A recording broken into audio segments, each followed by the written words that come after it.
Well, hi, everybody. This is really a very special session for today, and welcome. It happens to be the third Thursday of the month, which is when we do the monthly University of Miami Cerebrovascular Skull-Based Surgery Symposium. But today is very special. Today, March 17, 2022, is really the 42nd time we do this. But why is it special? Because we have three directors today for a very special session. Myself, Langer-Morcos from the University of Miami, Bernard Bendok, the chair of neurosurgery at Mayo Clinic in Scottsdale, and Fadi Charbel, the chair of neurosurgery at UIC in Chicago. And you'll understand as the session progresses why these two individuals, who are my wonderful friends, are with us today.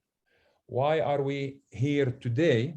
Well, we're here today because two neurosurgical colleagues and friends encountered adversity, namely a spinal cord injury, and have many messages to share with the rest of us. Because we want to know, as neurosurgeons, what are the unique thoughts and feelings, perhaps, that are experienced when you become a neurosurgical patient, because we want to learn more about the neurosurgical rehabilitation and psychological dimensions of spinal cord injury, because we want to know if there are lessons in adversity and if there is sunshine after a storm. But really, mostly, because we are dear friends and colleagues of those two special guys, and we collectively, and I'm sure you who are joining us today, and perhaps are unable to say it, you wish to express to them in the most sincere way that we actually care for them. What we are not here to do, we are not here to pry into the privacy of two individuals that they will only share with us what they want to share with us. We are not going to engage in voyeurism or a sort of public neurosurgical and psychoanalytical examination of two physicians who have volunteered to share their time and private thoughts. It's up to them to share what they wish to share. We are not here to feel sorrow without hope or pity without empathy. So really the themes today, yes, they are about physical and emotional ordeals. They are about daily struggles. They are about rehabilitations. They're about neurosurgery for spinal cord injury. They're about psychology of spinal cord injury. But the most positive aspect of all this, of course, it's about resilience. So I just, I'm used to doing, talks about kind of pure neurosurgical things. I want to put us a little bit in the mood for this important session. So I want to just refresh our own memory of what resilience really is. I mean, I love the poem If. I had it as a teenager next to on the wall of my bedroom, and you all know the poem. And if you can keep your head when all about you are losing theirs and blaming it on you. I've always loved Invictus by Henley, and who can forget the last paragraph? It matters not how straight the gate, how charged with punishments the scroll. I am the master of my fate. I am the captain of my soul. So hopefully those messages will trickle through as our fireside conversation will proceed. We are neurosurgeons. Some of us here are neurosurgeons on this panel. We have seen resilience in our patients.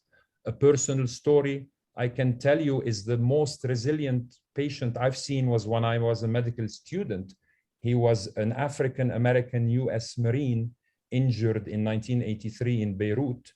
And here I was, the nervous medical student. He clearly saw me trembling, not knowing how to handle his injuries. Instead of me telling him, don't worry, you will be fine, he tells me, don't worry, doc, you will be fine. If that is resilience, I don't know what is. And I talked about those things in an article and other things. There is, of course, resilience in neurosurgeons. I mean, Hunt and David and others will remember the story of Thor Sant, the spectacular cerebrovascular neurosurgeon who the last few years of his life kept operating in agony from multiple myeloma. He had special braces. The people at Mayo will tell you stories. Fred Meyer will tell you stories that will make you, to this day, weep from the resilience of this remarkable guy who, of course, was a company commander, awards in the military. Just his story of resilience was featured in 60 Minutes back in the 90s, and it's probably one of their most popular episode. I and others here have lost 3 very good friends, neurosurgeons, who happen to be giants of neurosurgery just this last year, and we've seen them live through true resilience. Evandro De Oliveira, who lived with amyotrophic lateral sclerosis for the last easily 3.5 years and died from it last February. And Bernard Georges died after many years of really bad lung cancer, living with 1 lung, operating, keeping a smile at all times. And last but not least, Fred Gentilly, who died recently, January 15, from a glioblastoma multiforme. He lived with it, or since the diagnosis, for 7 months. And those of us who are very close friends of Fred saw what resilience is. And resilience is interesting, you know, physical, emotional, spiritual, mental, supposedly, and I hope the psychologist will teach us a little more during the session, if that's true, supposedly that there are 6 core competencies of resilience: self-awareness, self-regulation, optimism, mental agility, character, and connection. You know, in medicine, you know, we talk about burnout and how our residents are getting burnt out and so forth. But I want to show you that by now, classic slide of burnout versus work-life balance. And look where neurosurgery lives. And among all the surgical disciplines, we are down here.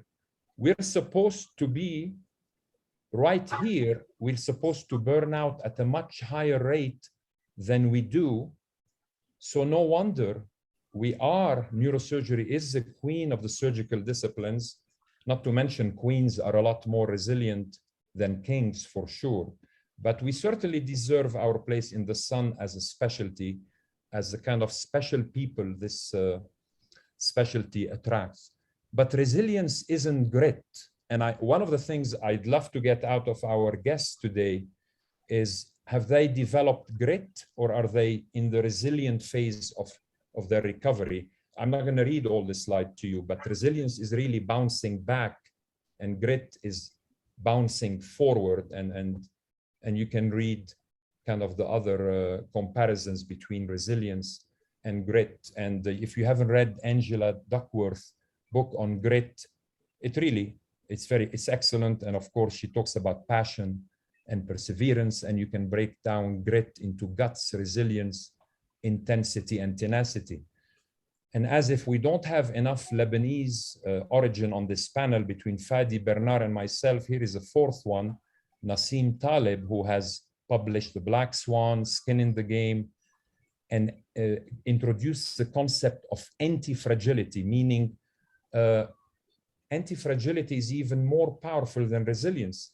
The non-resilient will die, the resilient will survive, but the anti-fragile actually will thrive on adversity.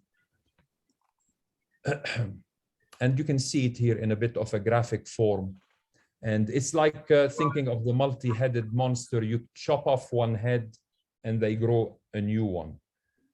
So as he says in his book, you really want to be the fire and not the candle and wish for the wind. You want to invite adversity if you have anti-fragility to grow.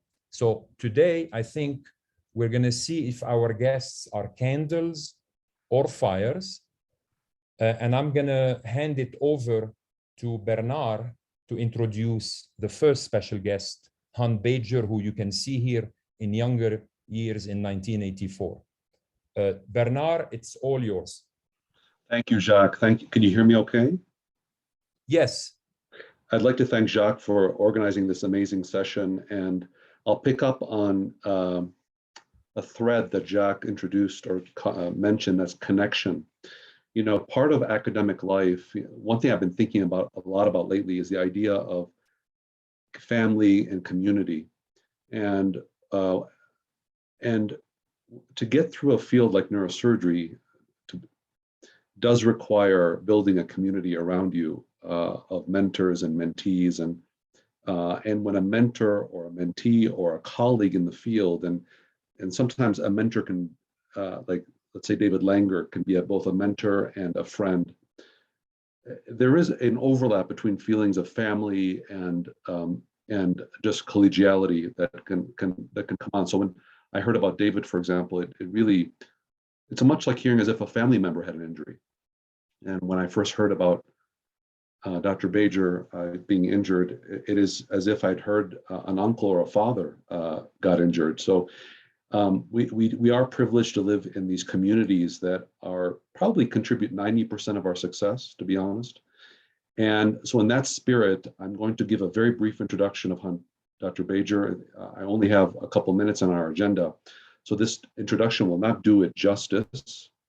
But and I had a previous opportunity to introduce him, and it's very interesting. I like to study CVs and how people develop their careers. And as much as I knew Hunt, I went back and looked at his career from a very early age to his early, middle, and later career.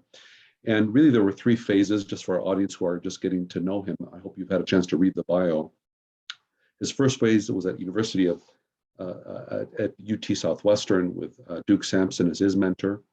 Then we had the fortune of having him come to Northwestern, where I was a medical student and was fortunate enough to match there under his tutelage, where he had a golden era of Northwestern neurosurgery between 1995 and 2012. And then he went back home to be the chair at UT Southwestern after Duke Sampson retired between 95 and 2020. And really has had an amazing career. Jacques, if I could have the next slide. Here, this is just a biopsy of some of his achievements. 470 peer-reviewed papers and book chapters, 53 endowed lectureships, 64 visiting professorships, 43 executive and board appointments, 9 books, over 100 committee positions, chair of ABNS and RRC, 2 of the most important bodies in our field, president of nearly every neurosurgical society in North America, emeritus professor at UT Southwestern, and soon to be an adjunct professor at Mayo Clinic. In addition to all that, he currently serves on the board of the ACGME, kind of fits with his passion for education, and currently serves as this important body's treasurer. One of the things I've been thinking a lot about lately, I recently saw an episode of an interview of a Supreme Court justice, and giving a tour of his magnificent office, and where he spent most of the interview is the wall that had a picture of all his clerks, the clerks who mentor at the Supreme Court. And it got me thinking that a lot of times in neurosurgery, we think about, people get awards for their achievements and so on, but there aren't enough awards for how many mentees you have influenced. We talk about it, but I think it's something we should emphasize more. So I want to end perhaps with Dr. Batjer's most impactful influence, and that is the long list of mentees that he has played a role in, in their careers. And these are individuals who have gone on to become leaders in academic neurosurgery and in the private world. And they do have one thing in common, a deep passion for their mentor, Dr. Batjer, and a deep sense of gratitude for their mentor, Dr. Hunt Batjer. So I share that in that circle of gratitude, that sense of community. And so I'm very honored and privileged to be here today. And thank you again, Jacques, for the opportunity. Thanks, Bernard. And now I'm going to invite Fadi Charbel to introduce David Langer. Are you muted, Fadi? Yeah, I just unmuted. Thank you, Jacques, for putting this together. And And I think it's going to be a session that will evoke a lot of feelings for all of us, because we have two outstanding individuals that have in fact impacted, I think, not just about everyone that we can think of, certainly have impacted us and impacted me. Bernard introduced Hunt, who, while not directly someone that I interacted with on a day-to-day basis, is certainly the person that I looked up to whom I reached for counsel on many occasions, and who's always been an amazing gentleman and a resource to all of us. My privilege today is to say a few words on behalf of David Langer.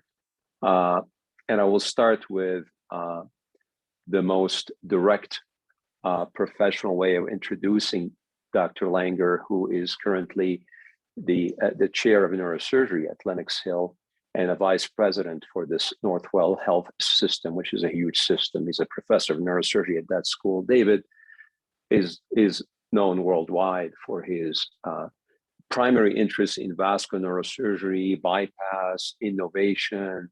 Many of you know that he's a third-generation physician.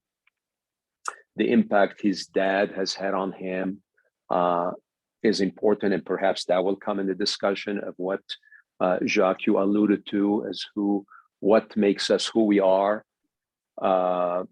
He has been at the forefront of innovation. He's been supportive of things many of us have done. He's developed the playback health system, which is an incredible new generation type of communication and sharing of knowledge between all tiers of healthcare. And he's someone who's done things that very few people would have been able to do. When he became chair at Lenox Hill, his sleeper hospital in neurosurgery, moved it very quickly, and I would say less than 10 years, into being ranked worldwide number 23, I think, right now.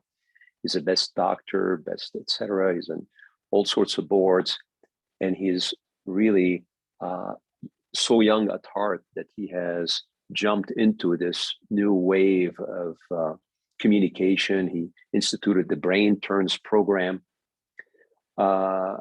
I think there's over 15,000 students that have been engaged in that. So incredible professional arc so far, and I would venture to say it's nowhere near being its peak. But if I go to the next slide, and I think in that you would recognize 3 slides here where David Langer is portrayed that indicate first and utmost one thing, that he's someone who reinvents himself. We hear the term Renaissance man. David Langer, already a well-established leader of neurosurgery, decides to go and undergo a endovascular training. Not a lot of people did that, some have. David Langer espouses high-end technology, the exoscope and other new modalities. We're not here to say what they do, only to say that he is at the forefront of early adoption and innovation. And then I think those of you that have seen the Netflix series Lenox Hill have seen the heart of David Langer, the true man, the family man, the physician, and the one who felt for his patients. And you've seen these episodes. David loves to ski, and I think that leads us to where we are today. If I can have the next slide. And David has been, here you can see Jacques, David, and I, and Nan in the other picture, out on the slopes. Can't keep up with him. I certainly can't. Phenomenal skier. So certainly this is not related to what happened to his lack of abilities. And I will go to the next slide to say that to me personally, David Langer is a brother. His family is my family. His kids are like my kids, and he's a friend like no other. And we look forward to many more times together with you and Nan and everyone else. And in this last slide, this slide was sent to me by, and others, by Nan when he was there. And she somehow prophetically said, I'm sure you'll find a way to factor that in a talk someday. And here it is, Nan, if you're watching, and Dave. And what does this slide show? I mean, look at him. He's in the hospital.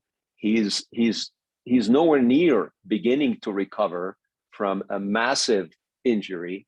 He's just going like at 5,000 miles a second. He's got the phone, he's got the compression boots, he's got the collar, but Jesus Christ, he's got the, what's the name of that guy in Breaking Bad, hairstyle? Yeah, he's just indomitable. So if that doesn't sum up David Langer, nothing will. So it's a treat being here with you and a privilege to introduce you, David.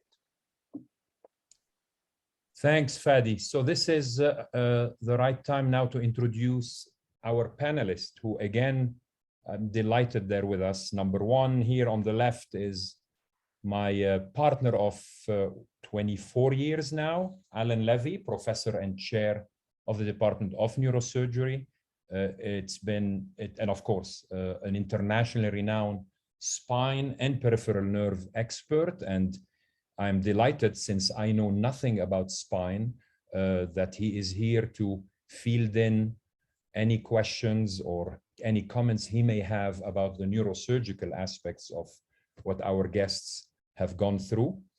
Next is Kevin Dalal, Associate Professor of Rehabilitation Medicine, again at University of Miami, and Director of the Spinal Cord Injury Unit there, again to address those issues. And last but not least, Rosie Curiel, whose today is her 10th wedding anniversary. So she may disappear in about an hour and leave us. And I'm already so grateful that she actually is sharing this time with us. And she is an associate professor of neuropsychology, and of course will address those aspects. Now, not on the flyer, because this was a last-minute edition of yesterday. By the way, myself and Bernard and Fadi are zooming to you from Bogota, Colombia. We are at this Congress, and I come across Maria Tatajiba, who I knew from before. Certainly, she is a psychologist. She's the wife of Marcos Tatajiba, the chair of neurosurgery in Tübingen, and she is a psycho-oncologist and volunteered to join our panel. And she will tell you herself in a second what is the other reason that she is with us, and it has to do with the paper she's written on the topic. But I think I'm gonna stop sharing my slides now, and so we can now start the real chatting. Would you like me to go there? If you give me a second. So I'd like the panelists, perhaps Alan first. Alan, would you please just tell us a little bit, a brief, I mean, I've already introduced you, but tell us some more about your practice, what, and your intersection with spinal cord injury. And then I'll ask Kevin, and then I'll ask our two psychologists a brief introduction of the relationship to the topic. Jacques, thanks for putting this together. It's really an honor to be together with 9 colleagues who are leaders in their field, but particularly David and Hunt for participating in this. And I'll be very brief. I've been doing neurosurgery for 25 years, but I have a special interest in spinal cord injury and in the research of spinal cord injury, including developing new therapies. So thanks for including me. Thanks, Alan. Kevin. Hi, good evening. Thank you guys so much for the invitation. I'm flattered and humbled to share this time and space with you. And unexpectedly and particularly moved by spirit of fraternity and closeness that I see shared here. I think that's something that I think most departments could learn a bit from, and a lot of heart went into a lot of these introductions, and I find that to be very reassuring. So I'm a spinal cord injury director here. I'm also the inpatient medical director at our new institution here, which we have to thank a lot of people, many of whom are directly in the neurosurgery field, for helping to get that financed and off the ground. And I think we're doing great things at a very fast pace, and I'm sure our patients are benefiting. My one, if you'll indulge me just a minute, intersection with the idea of grit and perseverance and resilience is actually the one that most got me interested in this part of the field. And though it may not be the surgical part of the field or the care spectrum of care, I think it's one that is relatable. When I met my now wife in college at Duke, she came to find out had a father who was suffering from ALS. He was actually diagnosed the day her brother was born. He was pacing in the waiting room and was finding that he could not plantar flex in the normal fashion. And this is back before they let men into the delivery room, and pacing back and forth. And they worked him up and admitted him and diagnosed him with ALS. And this is a man that was a 3-sport athlete in high school at the University of Florida. And he had a particularly slow course, unusually slow course for ALS, and the progression or regression from fully ambulatory to cane to walker to wheelchair was unusually protracted. So from 1980 to 1993, that was the span of time until the point where he became vent dependent. So the decision to trach him and to continue on in a power chair as a vented patient, functionally quadriplegic, was obviously a dramatic decision. I was not anywhere on the map of this family at that time. But a few years later is when I came to encounter him, and when his daughter and I were seeing each other, and I came down to Tampa and I wanted to meet him. And I was a little intimidated. I was a little scared. I'm at this point a undergrad, hoping to go to medical school and trying to figure out my interests. And this was a lot to take in. He's in his house, but he's in a hospital bed, and he's got a ventilator attached to him. And I didn't know what to expect. I had not been exposed to a lot of that. I had just done the usual internships and shadowing and all those things that undergrads do. And the thing that I was most struck by, not to overuse this term resilience, was his complete fear and avoidance of obsolescence, what he perceived as obsolescence. So when he saw, and he could sort of read the tea leaves of what was imminent and what was coming, and he wasn't really sure at what pace it would come, and it is an unusual variant. He went back to school and got a doctorate, and knew that as a state university professor, he would have access to much better insurance. And he was at that time hitherto an advertising executive that had to travel a lot and do those kinds of things, which he knew was going to be impossible. So he went back and became a teacher. And at the point after which I met him, he was like I said, a ventilated patient, tetraplegic, and he was teaching classes 3 days a week at the University of South Florida in the exact condition he was in, not able to move a muscle save for his larynx and his eyes, and he was able to speak, but it was labored with the trach in place. And he only wanted to talk to me about the book he was writing, and by writing I mean Dragon Dictate, in the mid-1990s, if you can imagine anything more laborious, and how the Red Sox were going to do this year, which I knew he was doing to curry favor with me. And I just, at no point did he want to talk about, the downsides. And I found it to be overwhelming almost. And he actually authored 2 books on ironic marketing to people with disabilities, which at that time you would never see someone with a disability in any kind of advertising in the 1990s. Now it's become much more normalized. And to sort of see his process and how he was able to avoid institutionalization and continue working, and all the support structure that had to be in place to coordinate that, unbeknownst to me at the time, had a huge impact on my decision to want to work with those kind of patients and quarterback all of those moving parts. And I'm sure, as Dr. Levy can attest, some days that quarterbacking is easier than others. But I want you guys to know that what a personal impact that has had on me, and how much of that spirit that I see reflected here today. It's very gratifying. Thank you for allowing me the chance to speak on that. Oh, thanks, Kevin, for sharing this fantastic story, lesson, or segment of life. Rosie Curiel, if we can listen to you before you disappear to celebrate your 10th wedding anniversary. Tell us a little bit. I'll be here. Thank you.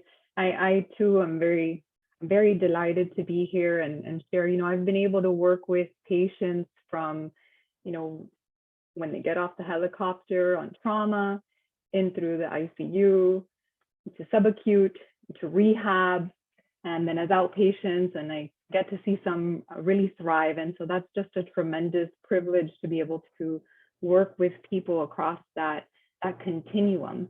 And so, my clinical work with people who have experienced injury or illness is really, my role is to help them voluntarily confront their suffering, right? And to take necessary steps to be able to harness the courage that they need to have, sometimes under the most trying conditions. And so, as a psychologist, really contrary to popular belief, I don't protect people from the things that they fear.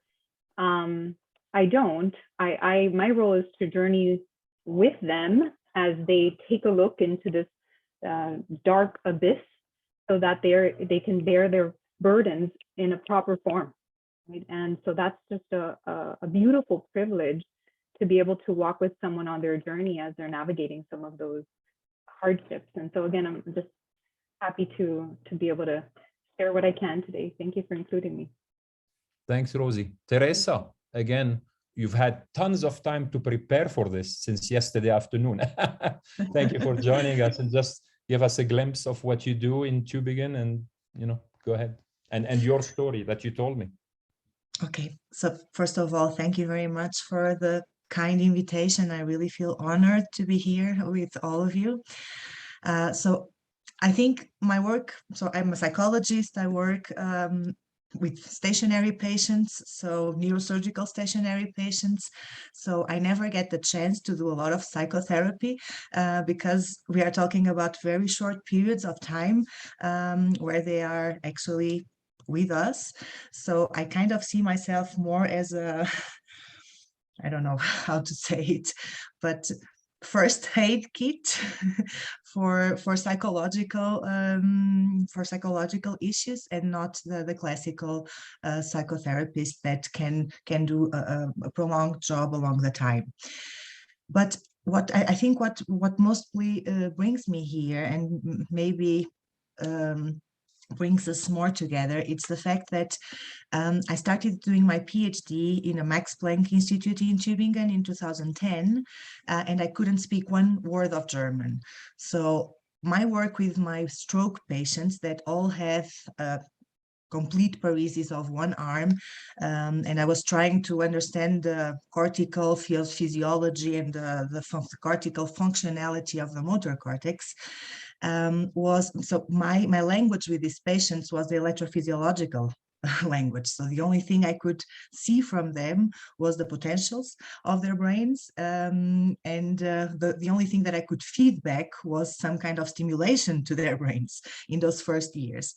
And then once after, so like 5 years after I've started, and I had, you can imagine when you work on a laboratory with this kind of materials, so transcranial magnetic stimulation, electric stimulation, robotics, prosthesis, so everything possible, intelligence, artificial intelligence, and Amadeus, so this interface in between cortex and robots. So after 5 years, I had all the possible motor maps of my own brain, because everything I would try on patients, I would try first on myself. So I had kind of a good knowledge about my own motor cortex and how it worked and everything. And I just got a bad virus infection, stomach infection, and by vomiting, the effort of vomiting, because I have a small a slight degeneration on C5 and C6. By vomiting, I fainted, and I just couldn't move anymore. So both arms and legs, and this state was for more than 24 hours like this. Then I started feeling my feet, some stars on my feet, and very slowly. So after 3 days, I could move already the legs, but not the upper part, the arms, and then slowly until the full recover. The problem is that when I had this problem, I was not in Tübingen, so I was taken into another hospital that was not my husband's hospital. So he got a call to the surgery room saying that his wife had a stroke and couldn't speak anymore. And the problem is that I couldn't speak German. I could speak, but I couldn't speak in German, and that's what I was trying to tell them. So he immediately went to the other city to try to pick me up, and I'm so thankful that they didn't have a functional MRI there, so he was able to remove me from there and bring me to Tübingen in order to have the functional MRI.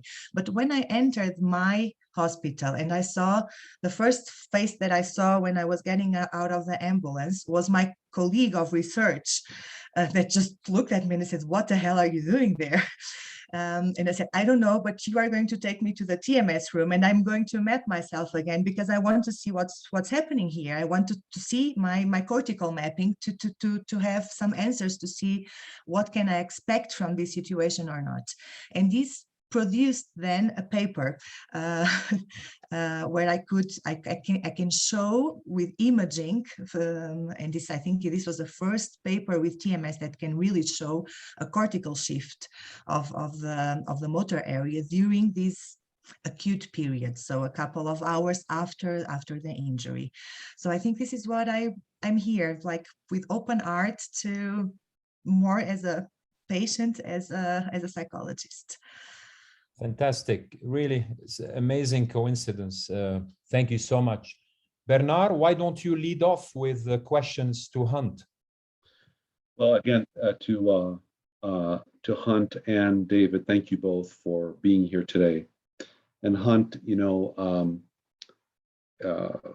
to the degree you're comfortable, tell us a little bit about where you were in life, both maybe personally and professionally, at the time of the injury, and tell us a little bit about how you were injured, perhaps to the degree you're comfortable, and just up to the point of getting to the hospital, because we're going to pick up on the hospital with another question later. But just that period, what was on your mind, and where were you in life, and so on? You're muted, Hunt. Got it. Can you hear me now? Yes. I appreciate that, Bernard, and that introduction. I was at actually a very good place in life. I'd been a department chair for 25 years, and that if you've done that job for 25 years, you need psychotherapy badly.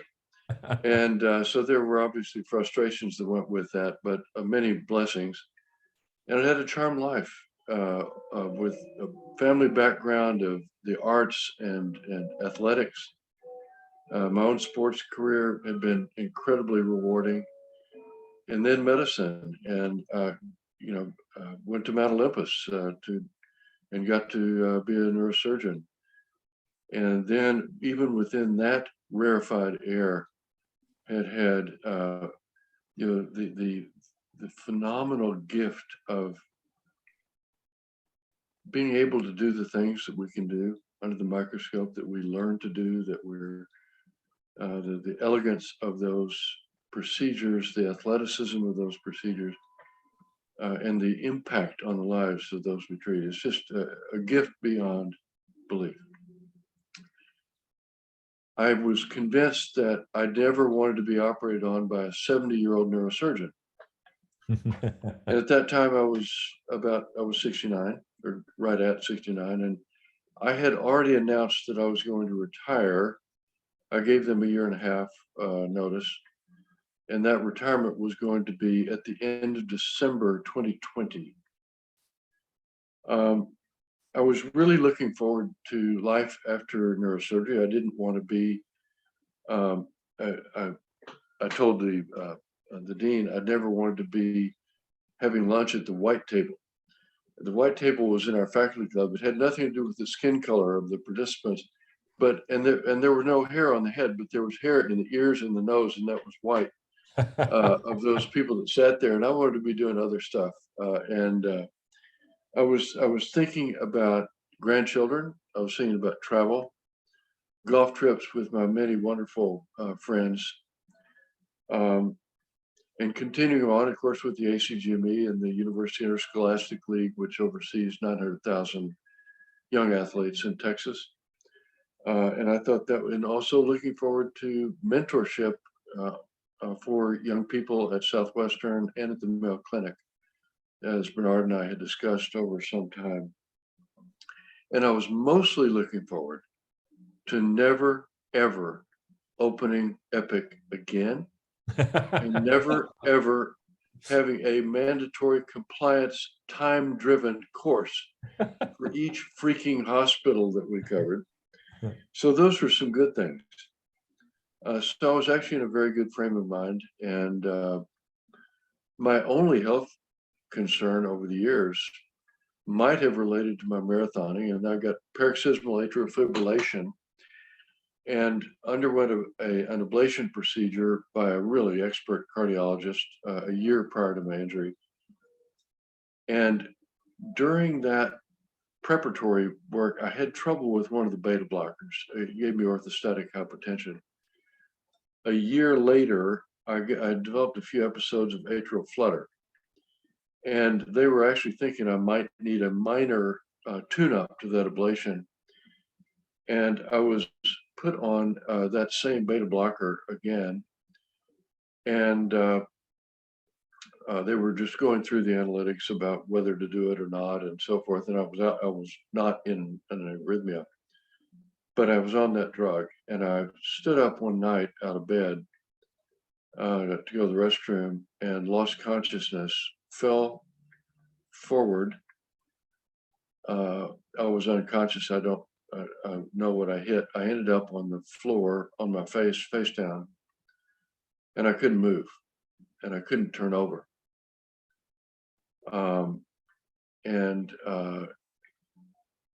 Jan tried to help and couldn't, and luckily we had, I'm sorry? You couldn't breathe either. Oh, I was having trouble breathing, according to Jan.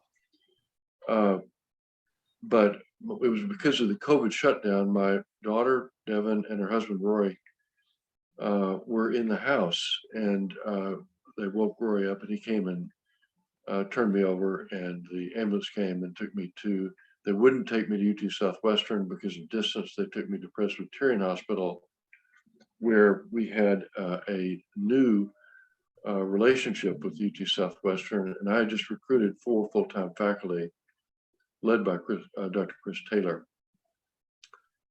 And that's when I encountered Chris in the emergency room.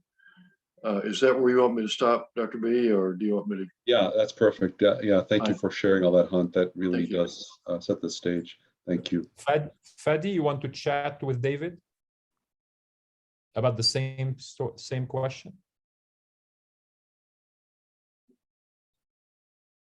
Is he muted? Did we lose him? Are you muted, Fadi? Maybe his internet, because he came in and out.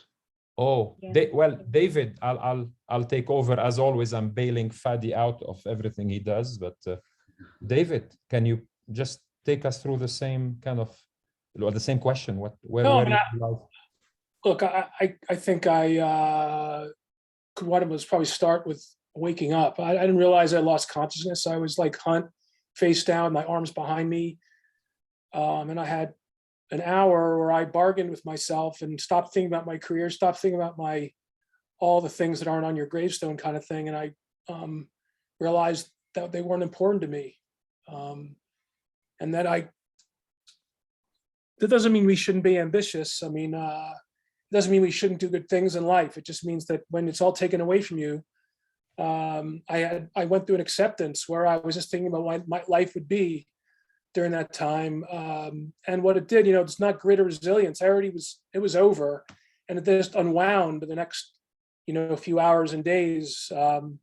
Just like Teresa and Hunt, we get our movement back. And but what I was left with after that was a tremendous amount of gratitude. I felt very blessed, and a lot of the things that used to bother me were gone. A lot of things that my resentments, my times where I might have been wronged, that I held to me and wouldn't let go, are gone. Because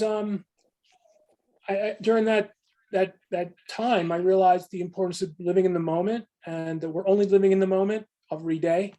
The past is gone, and we can't really control the future. And so you're living in the moment constantly. And I was in that moment, I lost it all. And it's just resonated with me. And so all this other stuff evaporated. So I just want to live my life like that now. I'm really excited to come back and to be the same but different, and to maybe approach the things that I do with it from a different countenance. I think that maybe the purpose of, when you asked me to do this, I think that's what I wanted to impart on the group that chose to be here tonight, that as well as to Hunt and to Teresa, if possible, is that that this experience can be a good thing. And I'm lucky enough to have recovered. Not everyone recovers. And I think, some of our other guests are probably more familiar with what that means, whether it's Alan or Dalal or Rosie. Dr. Curiel. Yeah.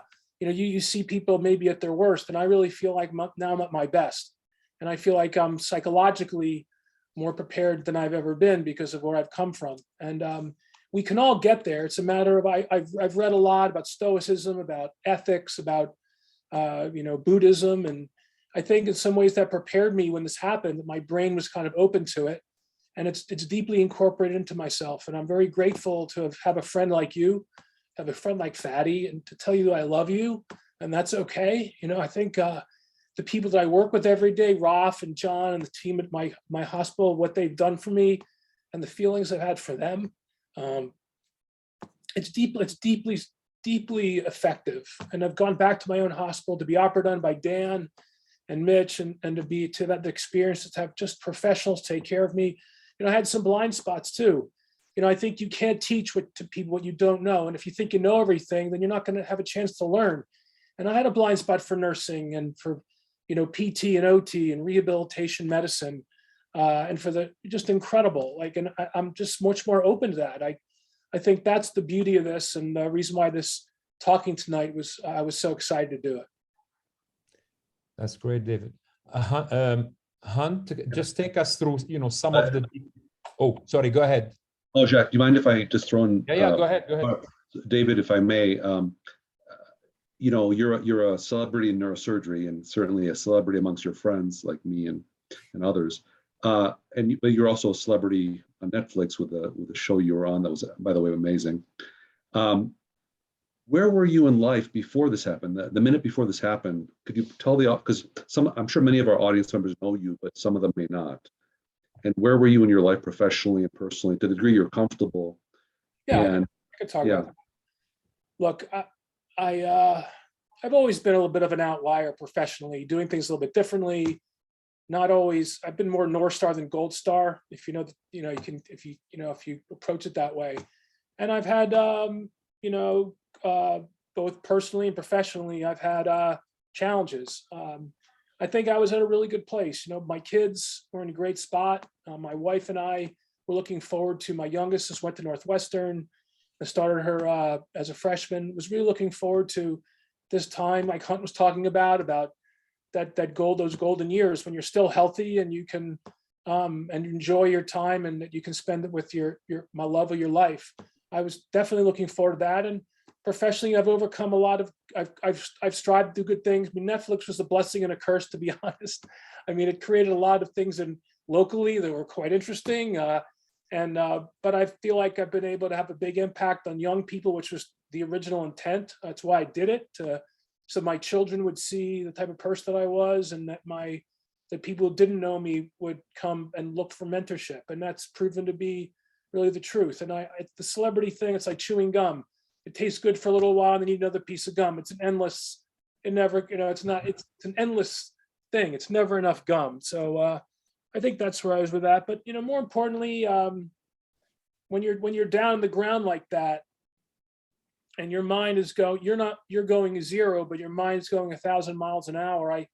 My dad had a stroke, and I remember seeing him on the ground, hemiplegic, and not, before I even went to medical school. And I just didn't want my kids and my family to see me like that.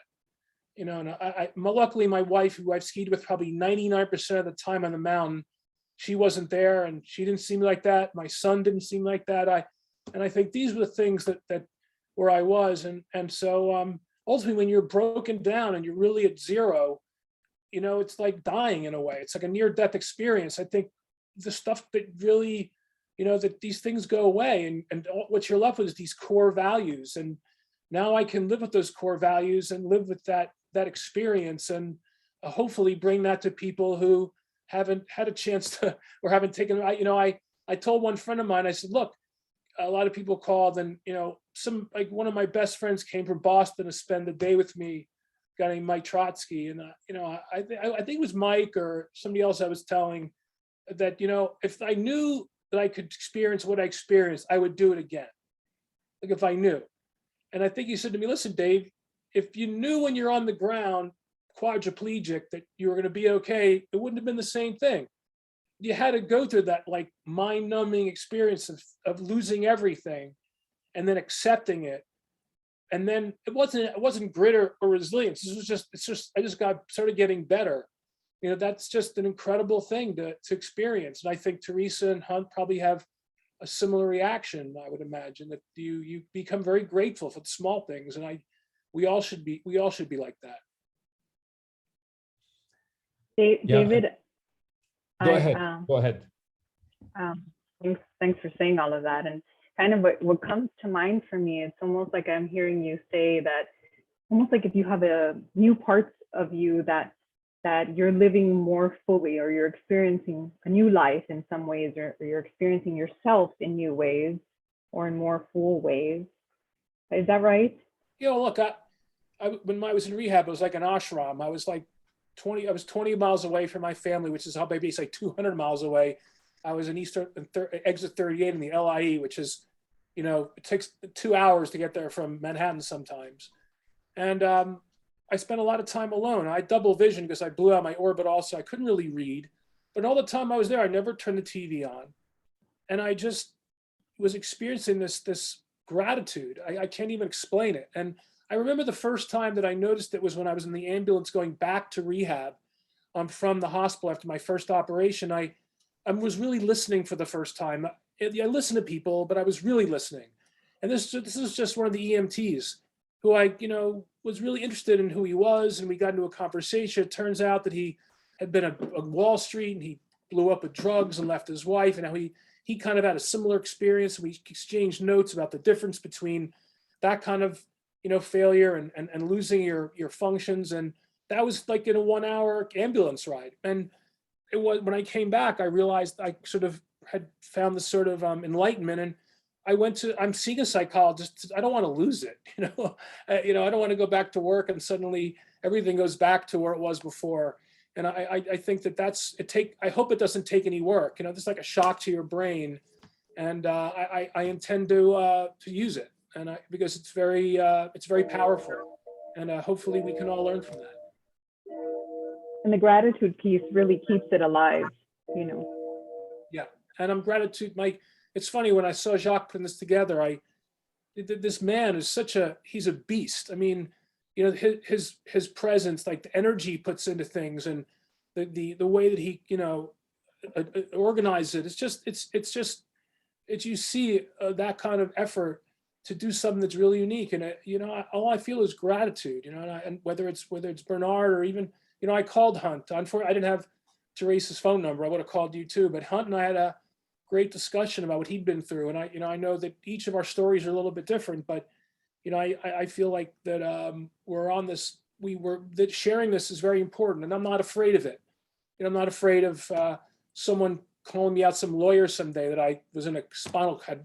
Come on, I mean, I think that I'm very open, and I want to, if anybody benefits, I benefit a lot from this. Hopefully, other people can too. If I can interject, that's fantastic, David. I'm gonna. By the way, the audience who are with us, we're close to 200 people. Put in any questions that come through your mind. Put them in the Q&A box, not the chat box. So I'm gonna pause. One of our colleagues, Michael Yang, is asking you, Hunt and David, that the evidence of steroids for spinal cord injury, as you know, is controversial. Would you have wanted your MD to have given you steroids on admission? Have they? I don't know if they've given you steroids or not. And maybe after you do that, I'll ask Alan Levy to chime in and give us his thoughts. Hunt? That is an incredibly hard question. I think by the injury that I had, steroids would not be a bad strategy, particularly after I had my canal was very tight, but then after it was opened, I would not have been opposed to steroids at all. And I wasn't in necessarily a high-risk group that would have counted for that additional morbidity, mortality that those patients had in the trials. David? It's funny, going back to my injury, when I was on the ground, I was face down, and the ski patrol person says to me, are you okay? I said, no, I'm effing quadriplegic, something like that. I'm not okay. And then they asked me, I said, what I did tell them is I don't want to, go on 3 lifts and 4 runs to get to the bottom.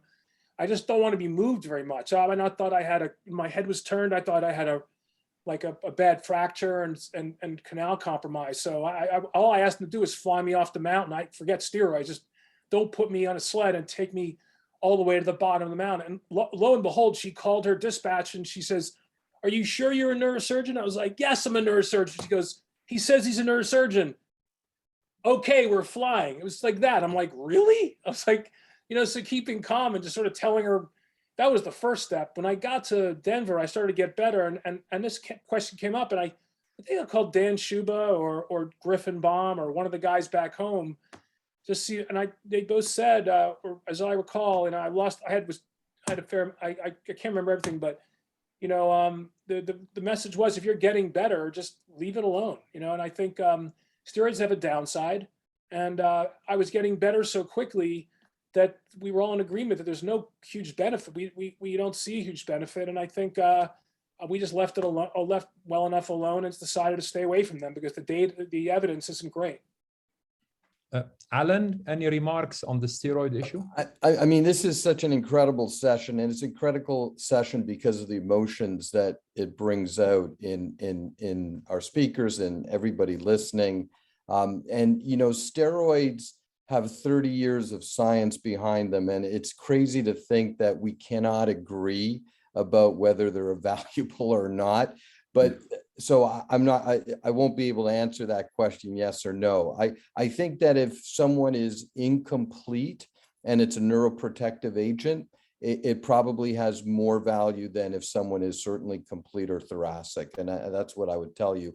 But bringing it back to the real important topic about why we're here today, people who are advocates of steroids but maybe don't have the science will always bring this up. Well, if it was you or your kid and there's nothing else available, wouldn't you take the steroids? And so I think that's why that question is particularly relevant today, because we don't have a lot of treatments, and steroids are one of the few that may have some evidence for it. And so there's no yes or no for that question, but it is something that people always evoke if you had, you know, they say, if you had an injury, wouldn't you want to take it? So I'm glad that question was answered, or asked at least, not answered. Hunt, take us perhaps briefly through the inpatient hospital stay and surgery. And obviously, we're not, you know, particularly interested in the technical aspects that went on, but obviously interested in your emotion through this issue. You know, here you are on the patient side, decision to be operated on, who operates on you, all those issues that all of us neurosurgeons, you know, we are in the know. Just take us through your thoughts with that. Yeah, it was, I had a little bit different experience than David did. And part of it may be my background, and I've been athletic all my life, as both an athlete and as a surgeon. And I told Chris Taylor, that my resident colleagues that were there, I said, look, guys, gals, we all know that there are a lot of things worse than death on this earth. And I might well have one of those things. And I do not desire to survive that. Any questions? And there were no questions. And Chris said, well, you've got some movement in your right, definitely right leg and your right arm. I want a shot at this. I want to get this decompressed. Carlos Bagley was not at that hospital, but he was on standby and he was consulted as well. And he agreed. And I said, okay. And they did an anterior procedure. And after that, I was awakened and I had actually pretty darn good right lower extremity function and some hand movement as well. Not normal, but it was pretty good. And Chris found I'd had this old cervical disc at C6-7 in the 90s with a posterior procedure, and there was a little bit of a calcific indentation of the dura posteriorly. And Chris said, I want to take you back and I want to open that up wide as well, just to give you the best possible shot. And I said, okay, do it. So that was I was out of surgery after the night was over. And one of my dear friends, Dr. Mark Hadley, was contacted by my family, and he immediately said, I'm coming.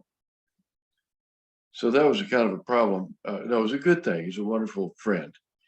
And but I had to sort of prep my physician and nursing teams over at Presbyterian Hospital that an individual who's an expert in the area, but not licensed in the state of Texas, was coming, and they said, well, it's totally fine. And I said, well, you need to be aware. And actually, Bernard said that Mark might be on the phone. And so I'll go ahead and tell you what I was going to tell you. And I told them, the healthcare team, I said, look, if you took a totally normal 18-year-old boy who's very athletic and put in a PICC line and infused a lethal dose of testosterone every day of the rest of his life, by the time he got to be 65, they would be Mark Hadley. And so needless to say, they were prepped and they were not surprised when he came in.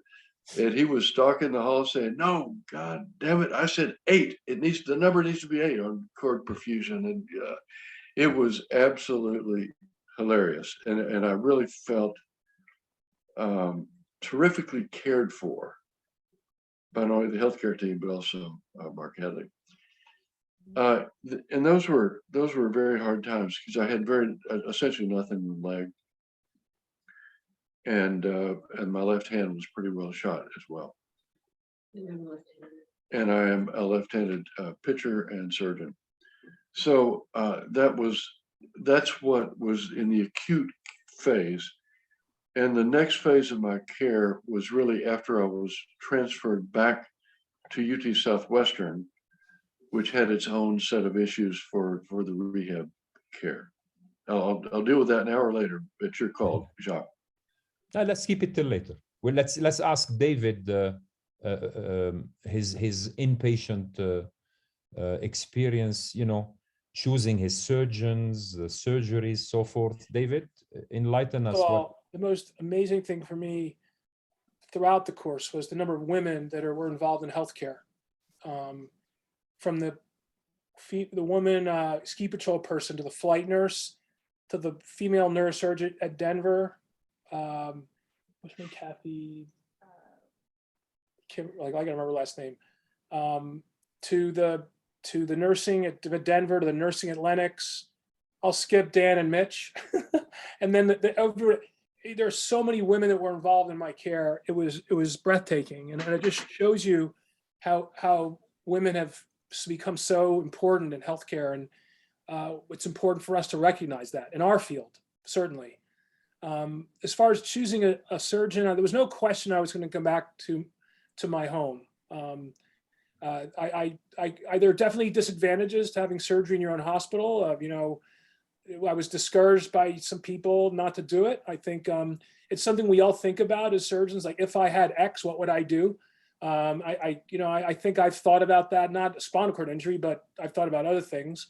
And I had complete confidence in the guys. And, I made a bit of a mistake, I think, the first time. I remember I'd known that Ed Benzel had chosen a sort of a junior guy to do his carotid, and he felt that he was capable. And, there were a couple of reasons why I originally asked one of my junior guys to do it. Primarily was I was uncomfortable putting really Mitch Levine in a situation where he was taking care of me like that. I thought that we were very close friends, and I would have a hard time operating on Mitch, to be honest. So I was uncomfortable with that. And Dan Schuba, our chair, who's a wonderful spine surgeon, Lenox Hill wasn't his primary home. And to ask him with me, with a pretty dangerous thing, to come over to the hospital, I wanted him to be there. But I thought that I could sort of manipulate this, and that's the mistake you make, and I think it's hard not to do that. And I think Griffin, fortunately, I think he came, we were all together. In fact, there's a whole stoic thing about getting your faculty together and overcoming the bonds of friendship and kinship when you make decisions, to avoid, love or friendship as part of the decision making, because it can take you awry. And we were all there, and Griffin came to me with all of us. My son and wife were there, and basically just sit down and say, David, I can't operate on you. I can't. And he was very honest, and I give him a lot of credit for doing that, and not, trying to sort of wing it or come up with some way. If he was uncomfortable, he was honest. And he's a guy who's 38 years old, but he acts like he's 58. And so Dan and Mitch were there, and we looked at each other and we said, let's go. And it was the best way of handling it. We were all together, and I had complete confidence in these people, and I put my life in their hands. And I know how difficult this was, but I hope someday I'm given the opportunity to take care of people like I got taken care of. That's all I got to say, And this was really a profoundly impactful time. And I think you can't prepare yourself for this, even if you think you can, because you want to do the right thing for yourself, for your family, and for those around you. And you really sometimes, and your mind isn't always able to cut through that. So it's something that comes to you late. So Hunt, Fadi here, and I just wondered if you would go ahead and, well, I think we're all mesmerized by what you said earlier and what David is saying. Could you continue with then what happened and then what, as you progressed, because your progression was slower, you were nowhere near normal, and you had to make this initial decision and then another decision. So then how did things progress through rehab? And were you still of this mindset that was pretty tough to even hear, let alone live through what you told us? How did you progress through that, through your rehab? One interesting thing that you might enjoy, when I was transferred back to UT Southwestern, to the hospital that I did the first operation at that hospital when it was open in 1989. So it was a little bit awkward, and the nursing staff came to me and said, "Look, you've got to have an alias."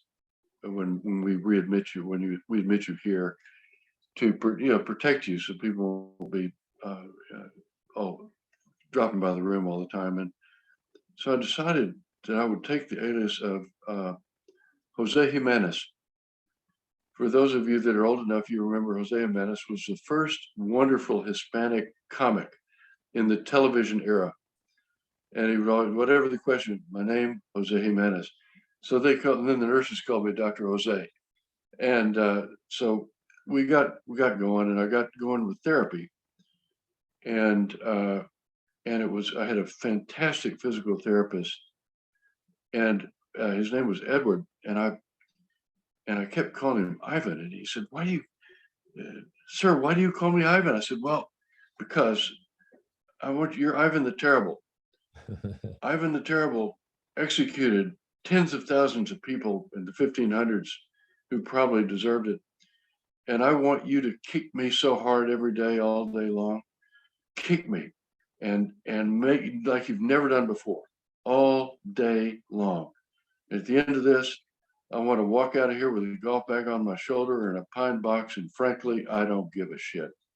And he was a little stunned, shall we say, but he was a fantastic person.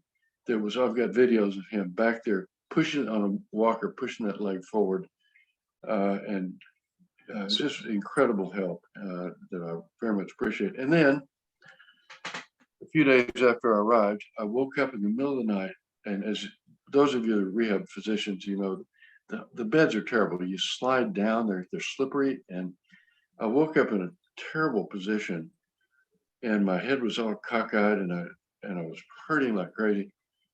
And I took a deep breath, and I realized I couldn't breathe. And I said, "Oh, I got to get my head straightened." I did, and then once I got straightened up, I realized that I had a pulmonary embolus, bad, barely moving air. And that was another decision point, not knowing, where this was going, and was confronted with a fairly easy exit for all concerned. The question was whether to ring the bell or not.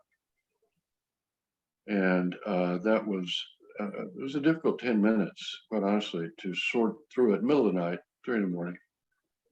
And ultimately, for better or worse, I rang the bell. And the doctor came, and she was a wonderful person. And she, told her the history, and she hadn't seen the chart, and she was brand new at that institution, and so I didn't know who I was. And finally said, she was talking about dimers and stuff. I said, "Look, I'm telling you that I've had a major pulmonary embolus, and I need a spiral CT now." He said, "Well, we could do that." I said, "Yes, we will. We will do that now." So the nurses take me down, and they actually turned the wrong way when we got out of the elevator, and I knew where we were. And they were taking me to the MRI. I said, no, excuse me, we got to go back the other way. And they were unfazed, and I saw over the top of my bed one of our residents, Tarek Al-Amadea, that Bernard knows well. And Tarek said, "Sir, are you okay?" I said, "Nope, I've had a PE." He said, "Not to worry, sir, I'll take care of it." He grabbed the bed, he pushed me back to CT, and worked with the radiologist as they sorted through the diagnostic, got me an ICU bed, and I was zipped up to the ICU and anticoagulated quickly. So that was an interruption of the recovery phase. So I was about 10 days without therapy because of the PE and DVT. Once that cleared, I got back in the saddle, and they got after it again. And it was really an amazing adventure where I would see. I remember one night I was moving around bed, and all of a sudden I saw areas of my quadriceps contract. Like, wow. And then each day there was another muscle group, arm or leg, that was coming back. And that was where I got really excited and pushed on full throttle to hell or not, we're gonna do this. And it was really that was, I think, that decision, which comes easy for us as neurosurgeons used to adversity, sports used to adversity, you overcome by extreme effort and commitment and unwavering discipline. And it came back little by little, and I'm very grateful for those early 2 decisions that were made. So Hunt, Yeah. I want to ask a follow-up question, because this is really deep here. We've all dealt with this. I've myself asked myself that question many times, because we see it through our patients. You know, many of us would say, if this, then, as you put it, I'll ring the bell. Or if that, forget it. Life is not worth it for me. Maybe you and Dave can win. But you mentioned it. So there was that moment where life became worth living, or where it was dear enough, or whatever you want to fill in the blanks. But if personally, if you can help us understand, and maybe Dave can weigh into that, there was a turning moment, you said, but could you really put a finger on what can we bottle out of this to use maybe the rest of You know, I think that's a complicated question, Fadi, and its predicate is that I had already had a spectacular life. A life that I was so proud of and pleased with. I'd lived more in those 69 years than almost any human being ever gets the honor of living, in every way. And that made it where it was a real question. I've already had so much. And then I think beginning to, once it was progressing and I was getting function back, then all the juices turned on full speed to win it, period. You're going to win it.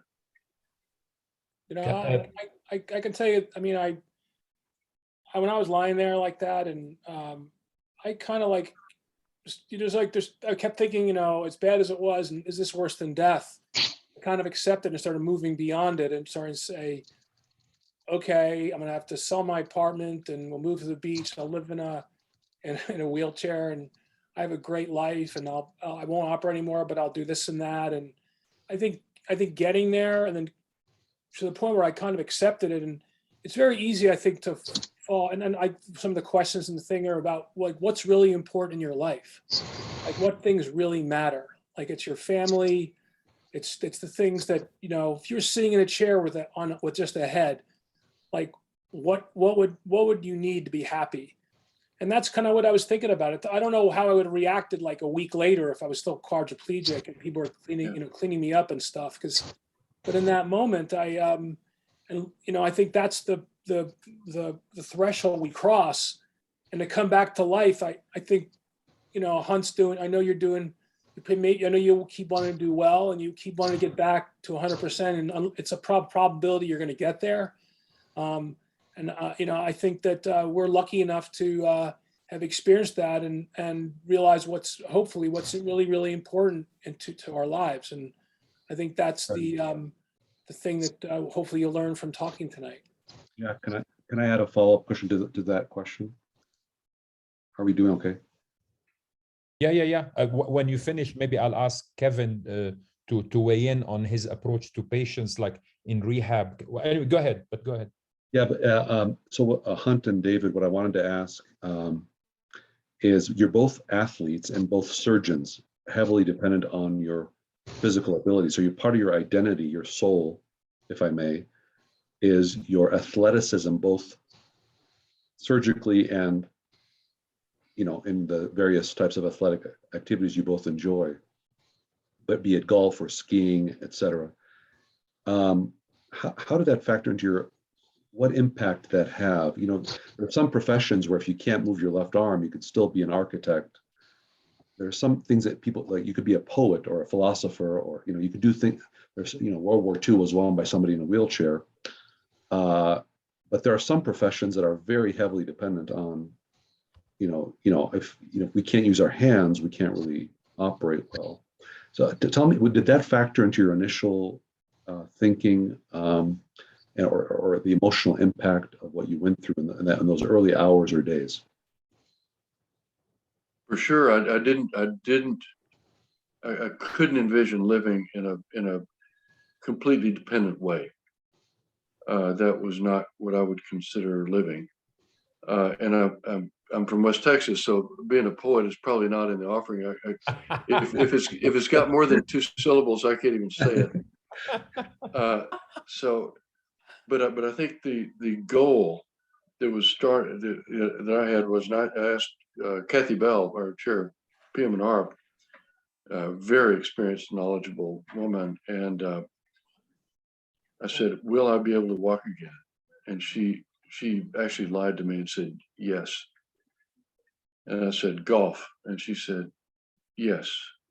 She lied, or she thought she was lying. And later, when I ran into her in the hall at the medical school, and I was walking independently and was already on the golf range, and she said, "This would not have happened if it weren't for a life of sports, conditioning, and repetitive physical activity." And I think it's not just muscle memory, it's neuromuscular connectivity and maybe plasticity that we all develop that because of life of movement. And that I think that, as much as anything, has gotten me as much recovery as I have. And it just has to be fiercely pursued.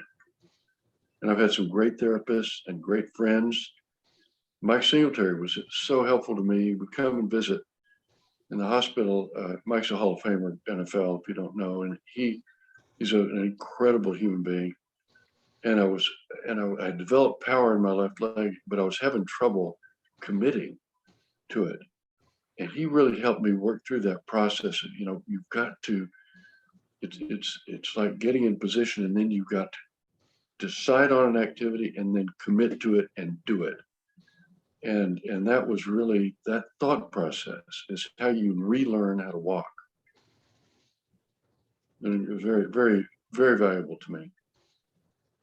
Kevin, how do you approach a patient in rehab? I mean, I guess you must lie sometimes, no, to encourage patients, or just tell us. So that's actually a very it's a provocative ethical quandary, right? To what extent, how much do you give away?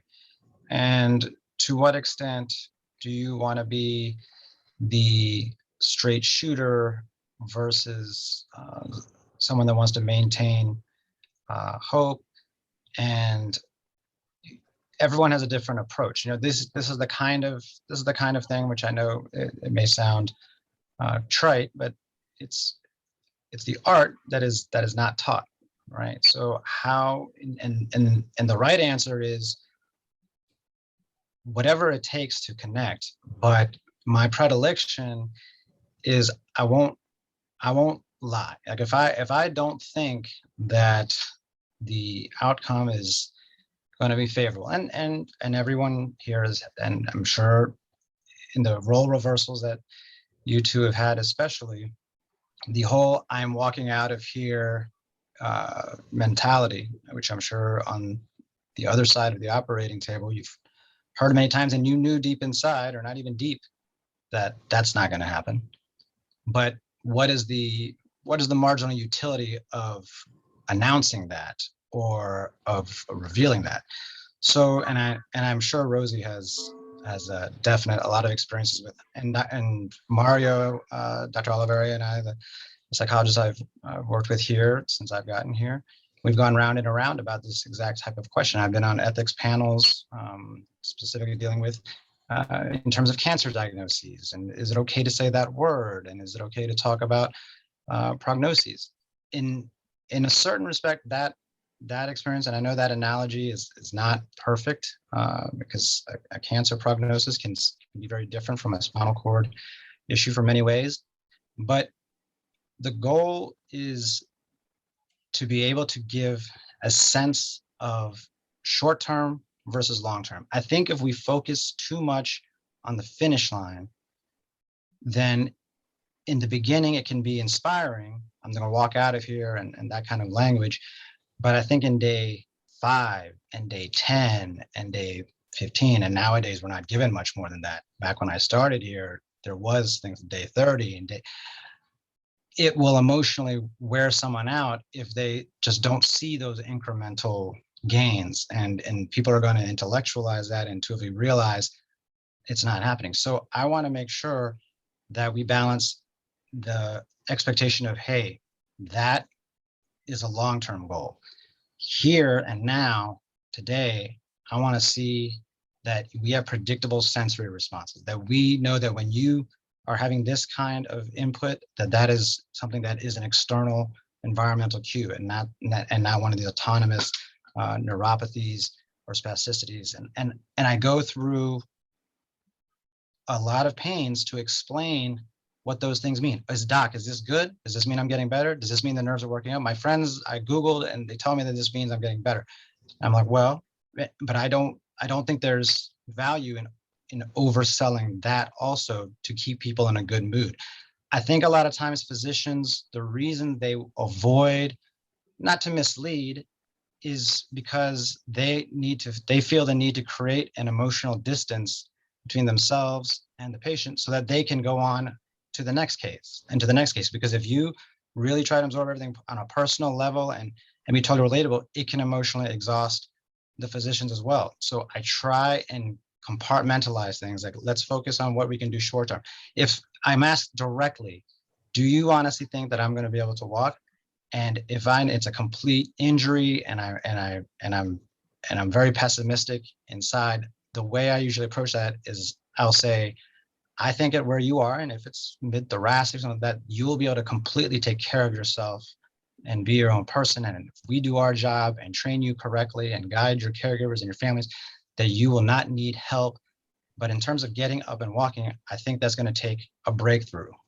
However, you happen to be in one of the very few places and around a milieu of expertise where that kind of breakthrough is, I won't say imminent, but it's possible. And I think the best favor you can do for yourself is to keep yourself healthy, keep yourself, avoid that fatalistic mentality, because that will compromise your health in other ways. When you start giving up on the little things that you don't see as necessary or enough of a goal to make a material difference, then you are not going to be first in line for some of these possibilities that are around the corner. And that corner can seem like it's getting further away, and those goalposts can seem to be a mirage sometimes. But I think it's malpractice to say things like, well, we won't know anything, we'll talk about it in a year. I don't think doctors do that because they're trying to be reassuring. I think they're doing that so they can move on with their day. I think if an oncologist said something like that to someone that had stage 4 metastases, that they should probably lose their license. People need to know how to get their affairs in order, or what they would like to do, or if it's that bleak, am I really going to spend it here and not with my family?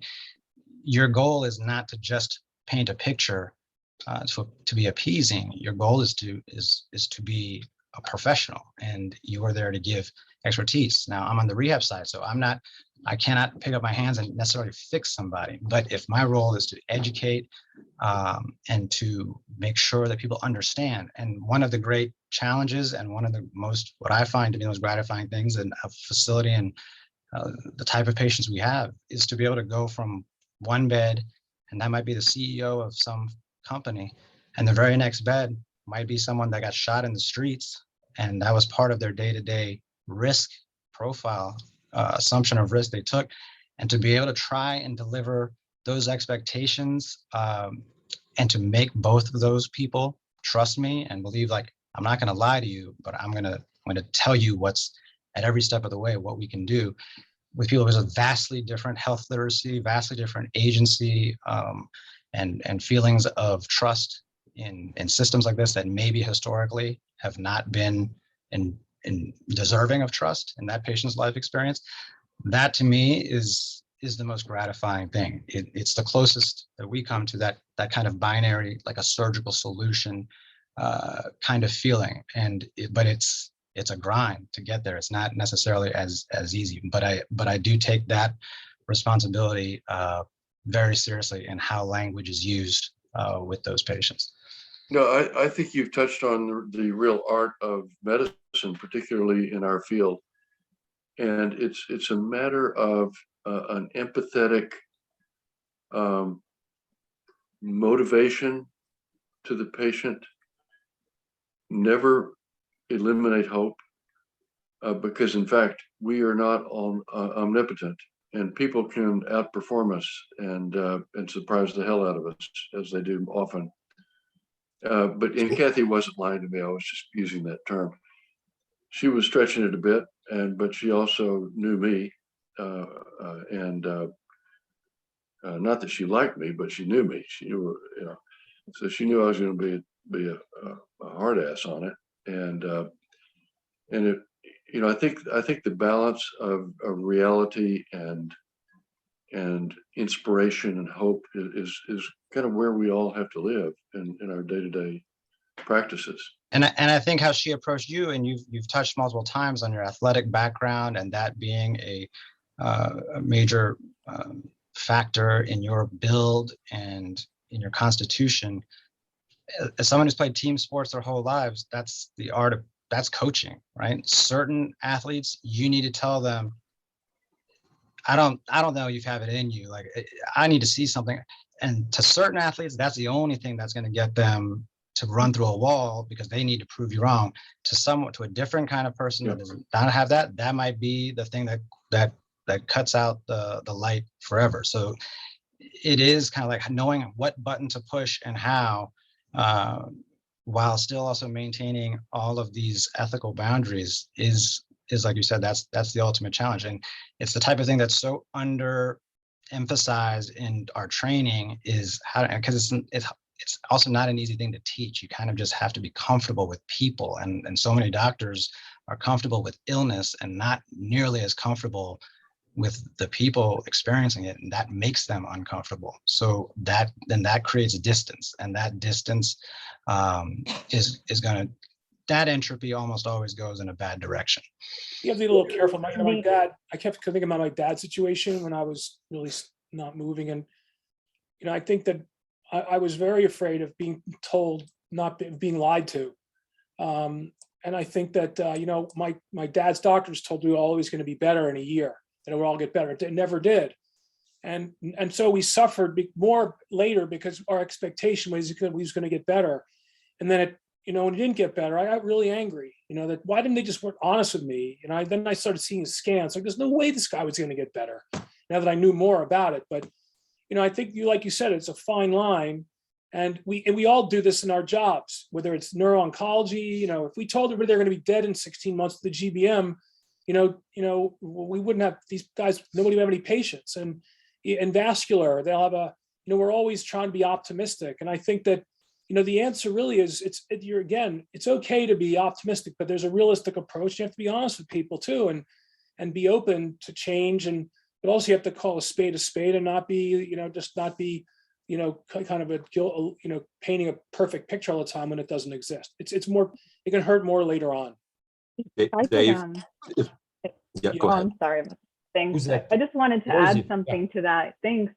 It's also important to remember that we have to educate our patients. So I educate my patients. There's 3 types of patients, I say to them.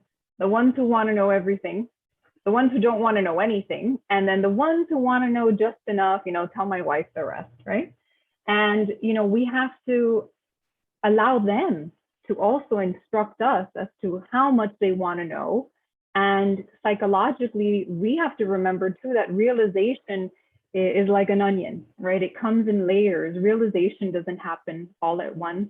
It just starts to happen in layers. And so I also think it's important, particularly for the trainees that might be listening, to keep in mind that that decision isn't unilateral. Sometimes, you know, how much disclosure, when to disclose. Ask your patient, you know, what kind of patient they are and what their comfort level is, so that it helps to guide you. And you can be honest with them. I agree with David, you know, some people just want it up front.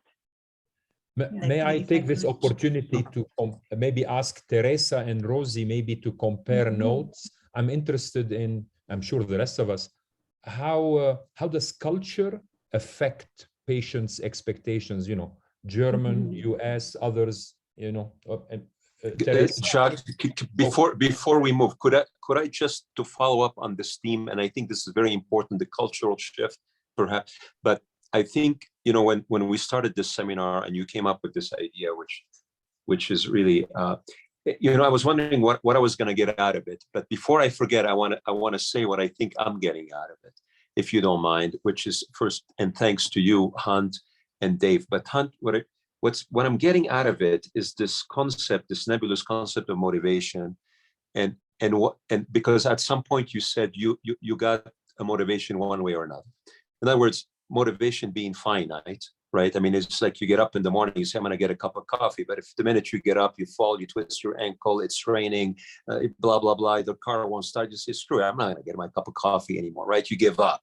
So it's a small example, but in a way, there's like the rat example, the Richter example, where the rats would drown or does not. So there's something that happens. I think if we want to give a takeaway message that I heard from you, which is that you had a bank account that came through a lifelong, and I think many of us, Dave, would say the same thing, of motivation. And there was an account in the bank built by having overcome adversity, certainly not to this level, smaller levels, working harder, making another rep, running for a little bit longer.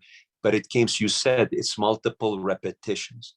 And what I heard that to be is you had a bank account of motivation that upon which you were able to draw. That's really all I want to say.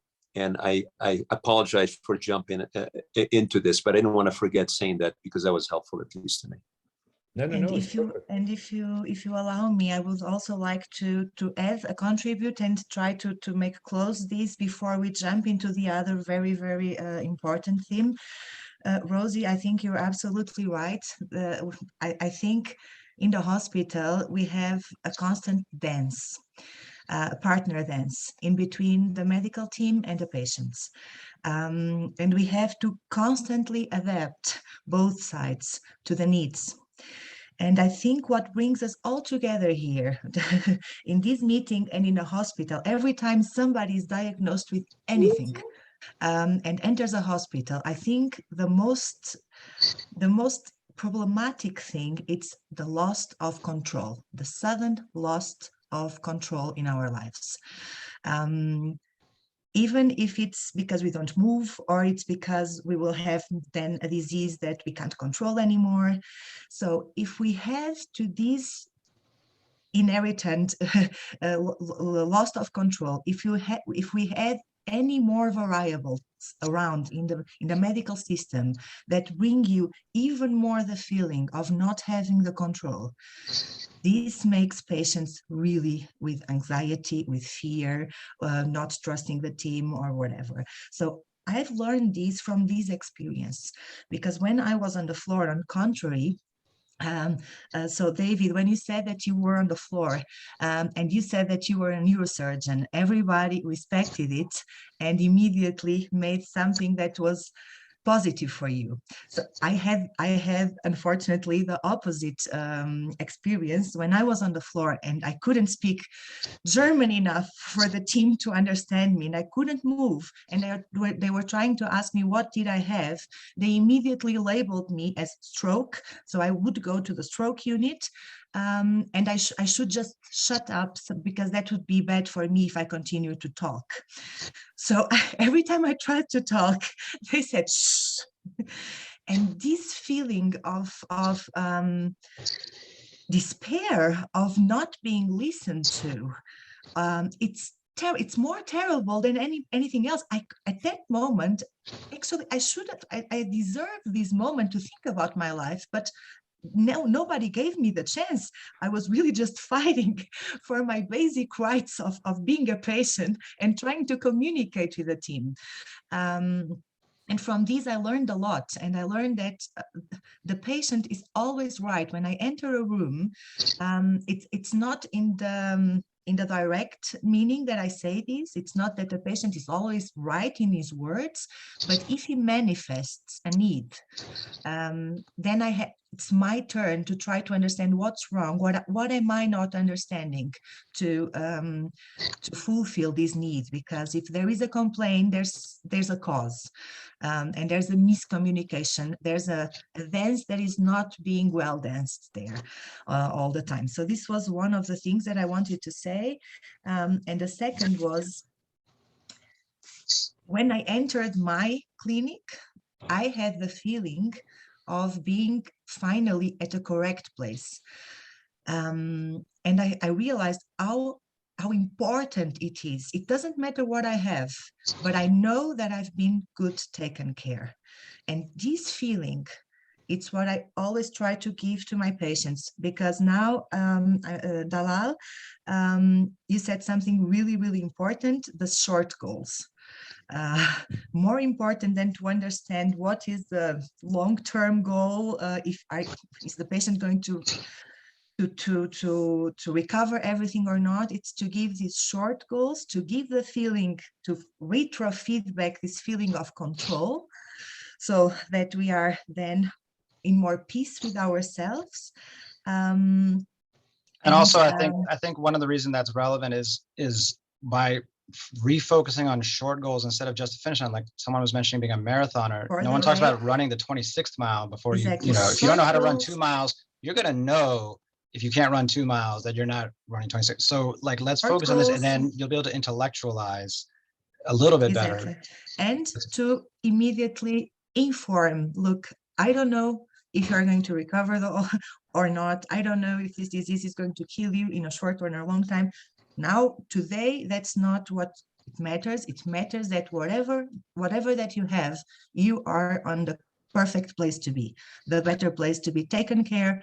So to decrease the fear. So this was what I've learned from my experience, not in a positive way, because I was not taken care like that, but I'm very grateful that this happened, and I had the opportunity to be a patient and to see how important it is, not the diagnostic itself. Of course, it also has its weight. I'm not removing it, but the entrance in the medical system and the communication and this dance. Mm-hmm. And Dr. Morcos, I know you want to switch topics, but I just want that metaphor of the take bank. Take your time. The metaphor of the bank account I found very interesting, but I think one thing that we have to not lose sight of is when we project ourselves onto this patient role, and you've seen yourself as the neurosurgeon, and okay, here I am, this is what I can put up with, this is what I cannot put up with, but I am a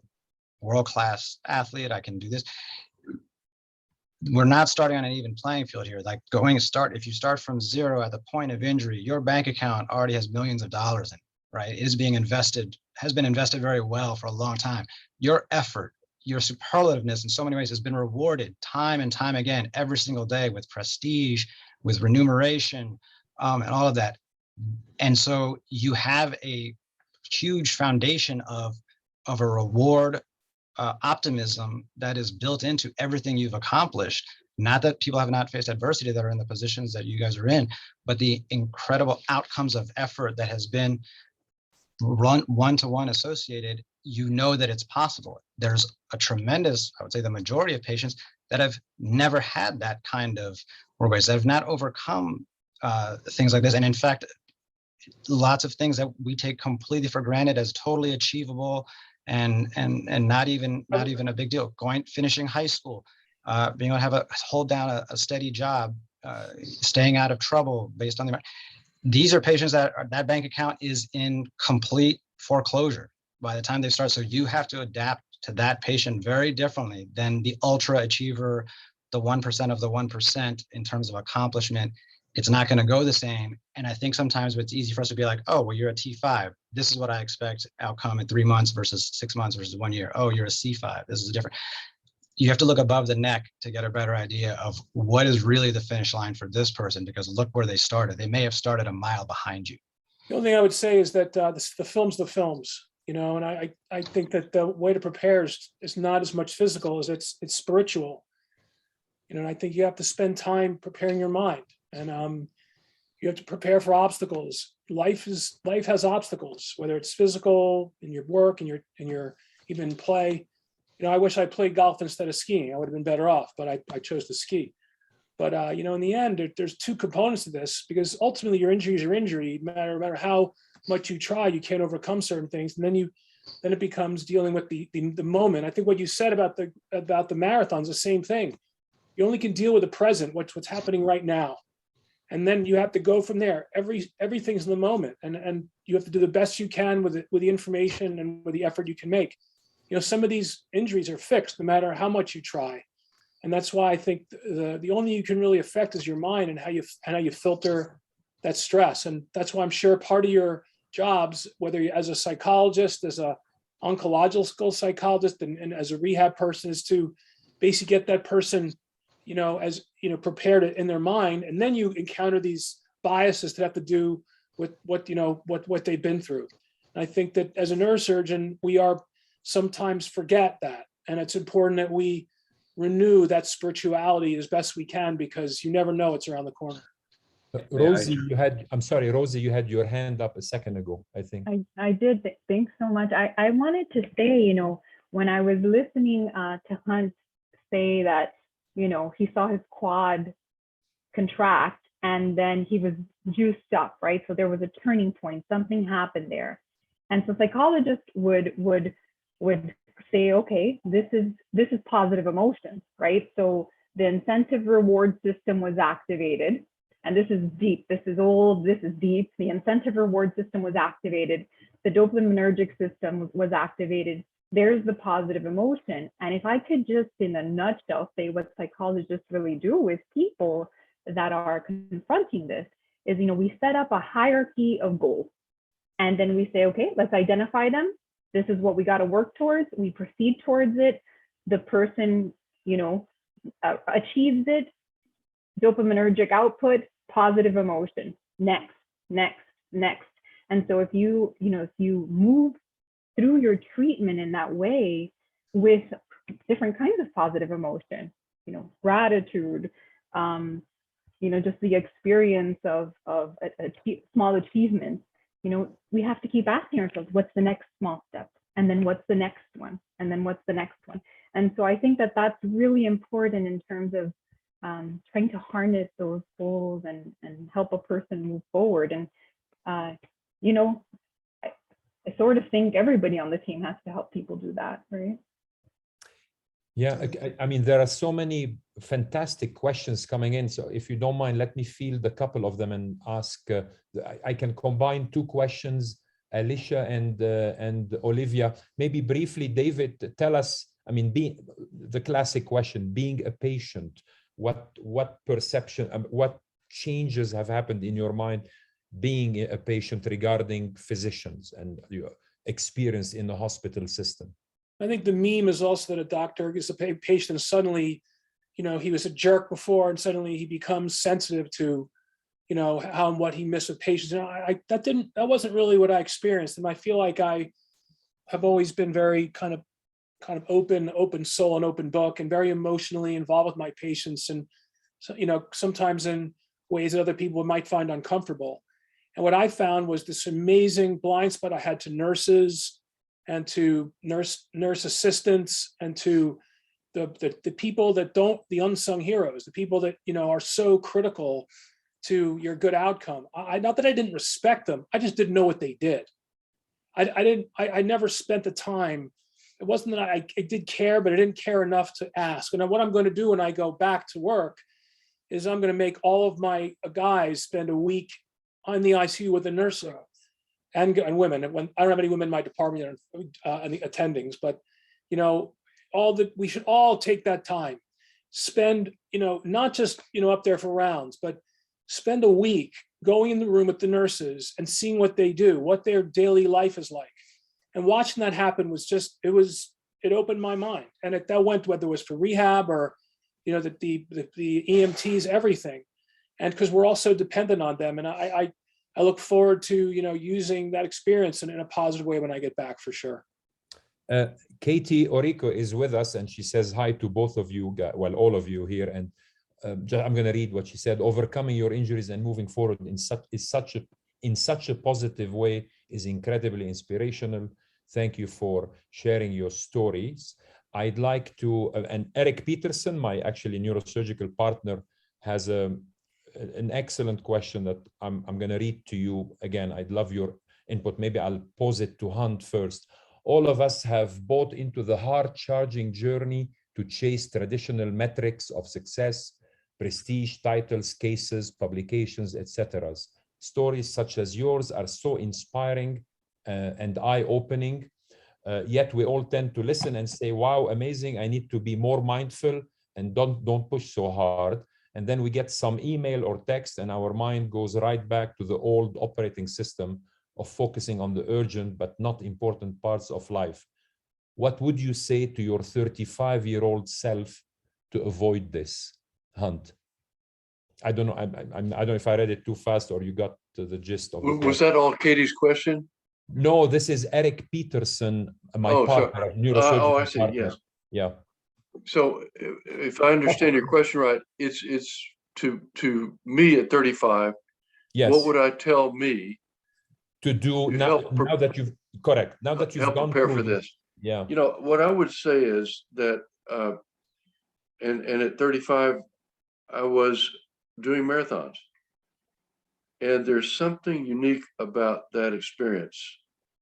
The last hour of a marathon, when you have no systemic carbohydrate, you are the emperor with no clothes. You've got nothing. And you're out there and you're an hour from the end. It is nothing but agony. For those marathoners in the audience, I know you know what I'm talking about. It is ugly. And you have to simply put one foot in front of the other over and over and over until it stops.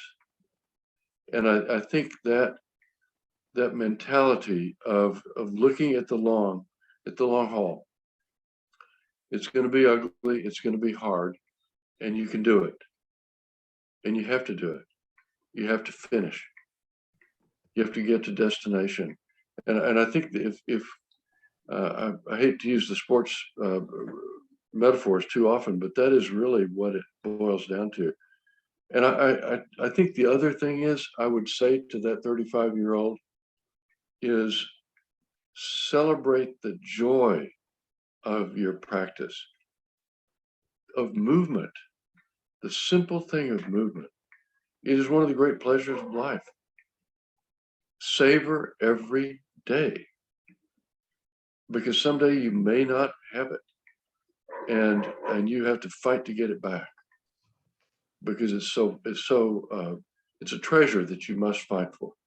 That's what I tell that silly 35-year-old fellow from West Texas. I couldn't agree more. I mean, I think in 2 generations, no one will remember you, number one. And I think you have to focus on the things that are important. And it doesn't mean you shouldn't be ambitious or want to be excel and be thought of as an outstanding person, doctor, husband, father, brother, whatever. But these things ultimately don't matter that much. And I think that it does, unfortunately, going through experience like this brings that to the top, and for better or worse. But I think if Hunt and I could impart anything on this group, and Teresa for that matter, is that it doesn't mean you shouldn't work hard. It doesn't mean you shouldn't try to be ambitious and run Zoom conferences, but just remember what really matters. And I hate to keep bringing it up, but I've read a ton of Ryan Holiday, Stoic philosophy, Marcus Aurelius, just incredible stuff. And it has really helped me before, and it's helping me now. And I think it goes a long way to finding a spiritual place to put your mind. So could I follow up on that with something that was mentioned earlier, which is both of you, or all of you, Teresa, everybody, mentioned something related to some sort of an awakening, a certain finding of a place in oneself that that brought a degree of enlightenment, for lack of a better term. But you also said that I think you did, at least you, David, that I hope it lasts, and I don't want to leave that spot. I want to stay in that zone. With Teresa smiling, the biggest fear is that it doesn't last, perhaps, and that we do go back to this state that Hunt was alluding to, that the state where we don't live like death is on our left shoulder every single day, but we go back to the banality of whatever it is. So could you say something about that? Where you are you still there? Can you maintain it? Is it maintainable? You, Hunt, Teresa? I'm trying. I mean, I haven't gone back to work yet, but you know, I intend, just like it takes work, just like Hunt said, you know, you can work really hard, and if it's important to me or important to us to maintain that, then I'm going to make it happen. I have to remember the experience and filter information maybe differently, continue to read and make myself better, being open to the fact that I don't know everything and that I can have a blind spot, that there's ways to improve yourself. I think just that in and unto itself is good prognostically. So I'm going to try for sure. Bonnie, could you restate your question? I'm not sure so I my got question is, you've achieved almost, because of this, for a period of time, a state that I would venture to call a state of grace, where you have heightened level of enlightenment, insight, perhaps, whatever it is, a certain state, I think you alluded to earlier.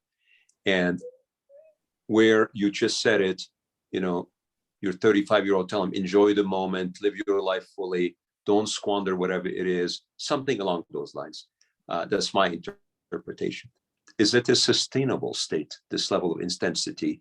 And if not, is there things that can be done to go back there every now and then to be able to draw from this incredible awareness and energy?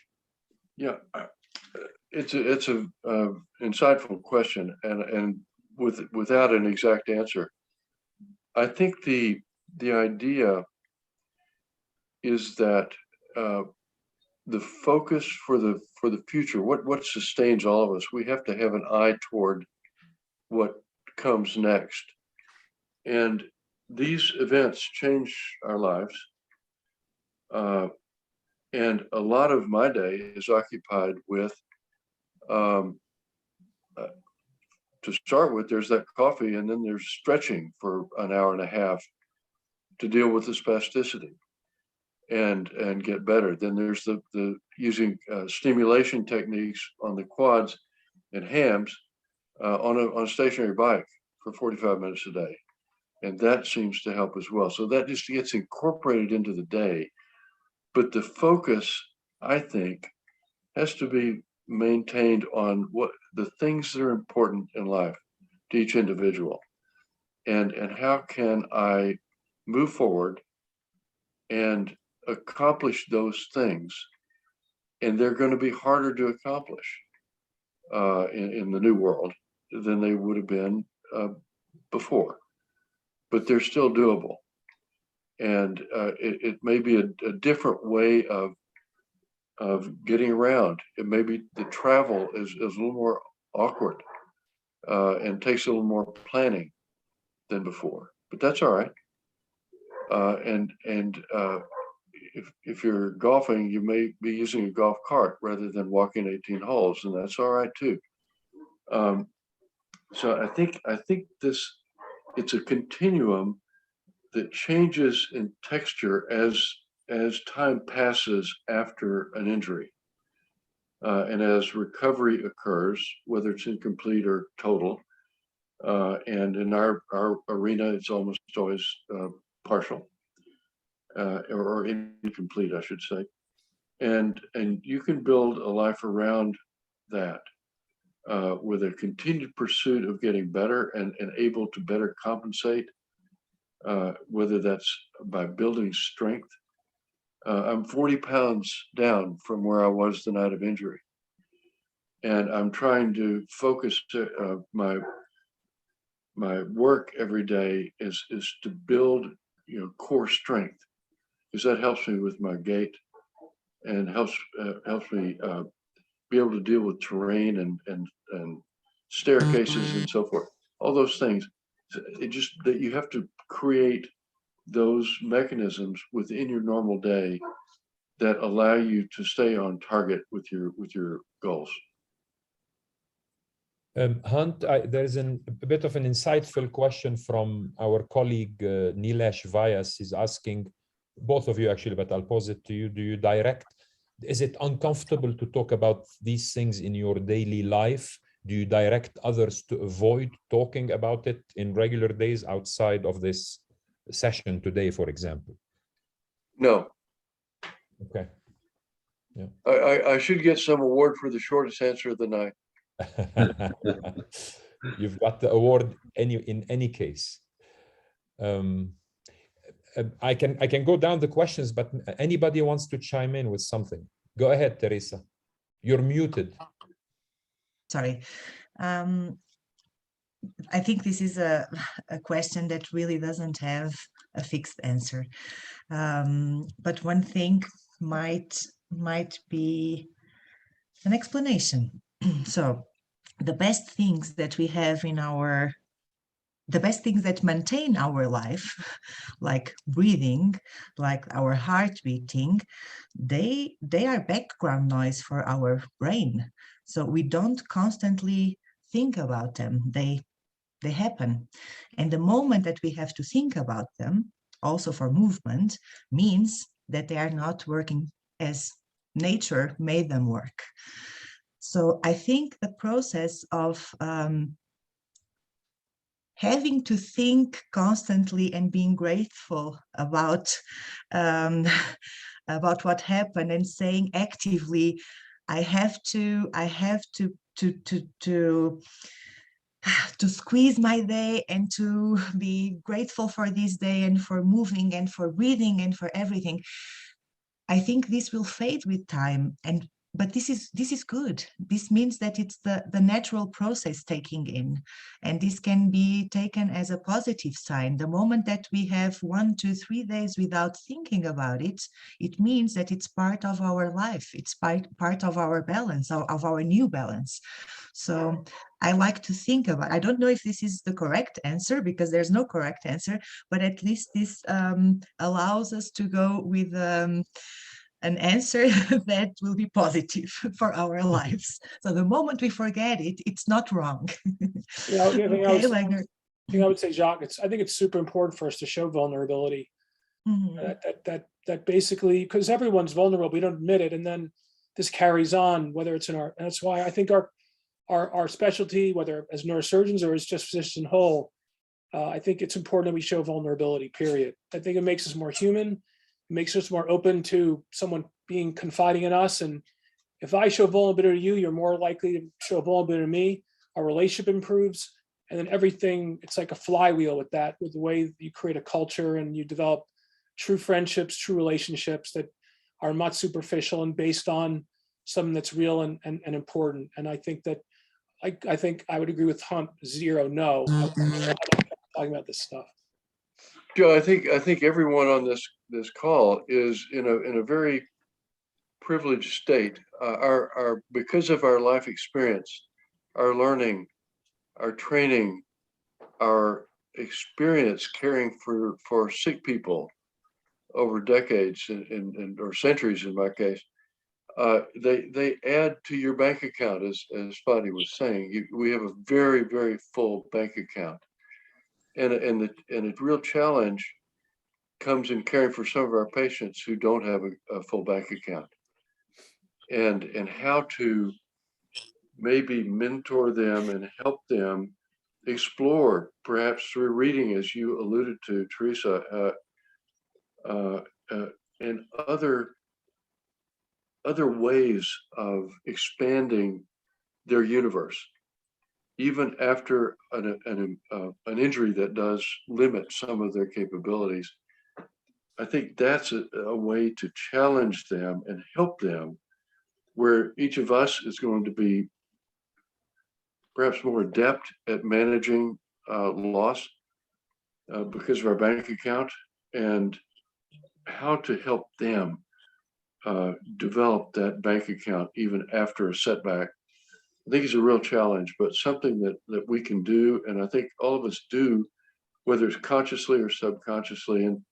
And quite honestly, one of the things that's helped me the most through my life, through my career, in dealing with people with desperate conditions, is humor. And it provides a connectivity with that poor soul that you're trying to help. They don't expect perfection from us. They expect that we are human beings and that we will give it all we've got. They know that perfection is not a rational goal always. And I think if we sit at the bedside, sit on their bed, hold their hand, and communicate in the ways that David was alluding to, not by standing with a mask and standing with gloves and standing away from a patient that you're trying to talk to. I sit on their bed and hold their hand in pre-op. And what I really enjoy doing is they're coming in for a really difficult, challenging, and dangerous operation. And I give myself a tremor and I say, hi, I'm Dr. Batjer, I'm your surgeon this morning. And honestly, they absolutely love that. The surgeon with the shakes, they think that is hilarious. And it puts them in a better place. So I just offer that as a suggestion. Alan, may I call on Alan? Alan, I'm delighted to see Dalton Dietrich listening in. He posed the question. Would you mind maybe taking that question and make your own remarks about this? I think that's up your alley. So Dalton's question is, in terms of a cure for paralysis, what areas should we focus on to improve function in our patient population?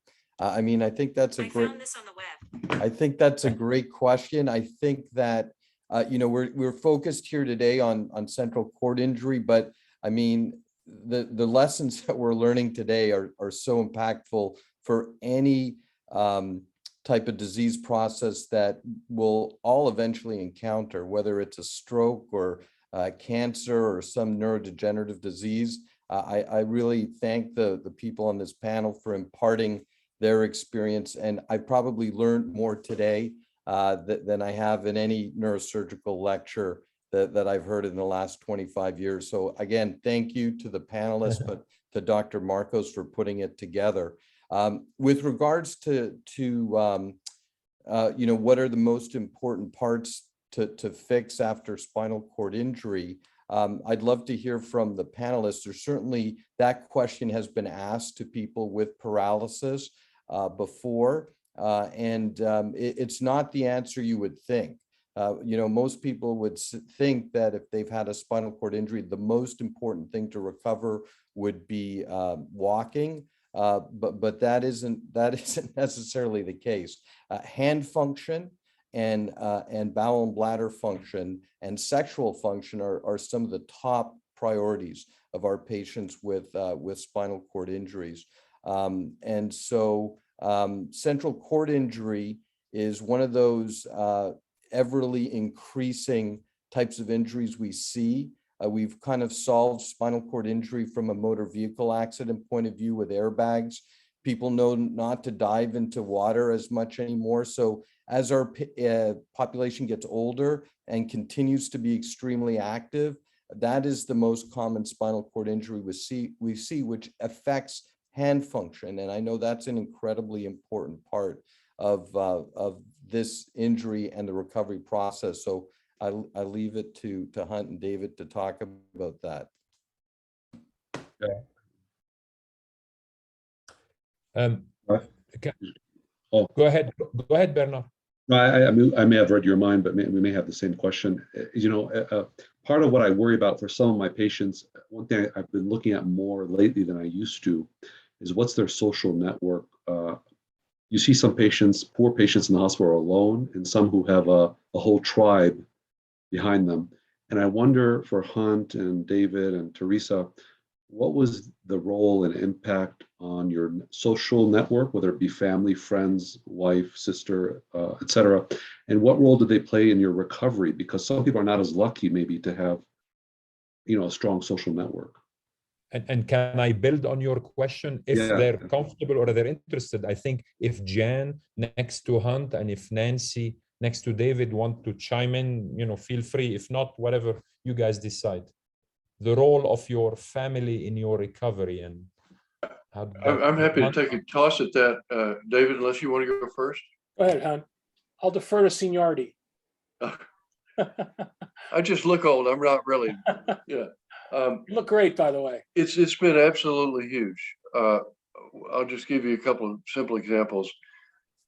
Family and friends. I talked about Dr. Hadley. Ralph Dacey, a very dear friend of decades in duration, one of the finest people in our field, has sustained a neurological complication, as you know.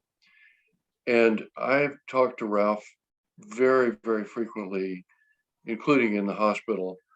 And his wisdom, his humility, insight is so incredibly valuable and supportive and graciously given of his time. I'll never forget it.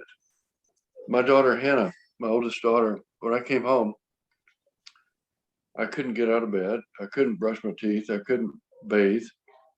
And she did everything. It was unbelievable. It was during COVID, and she and I remember crying the first time that she saw me do buttons. But those things, that support network, is critically important. I can't overemphasize. David? Yeah, I mean, are we going to get you emotional now?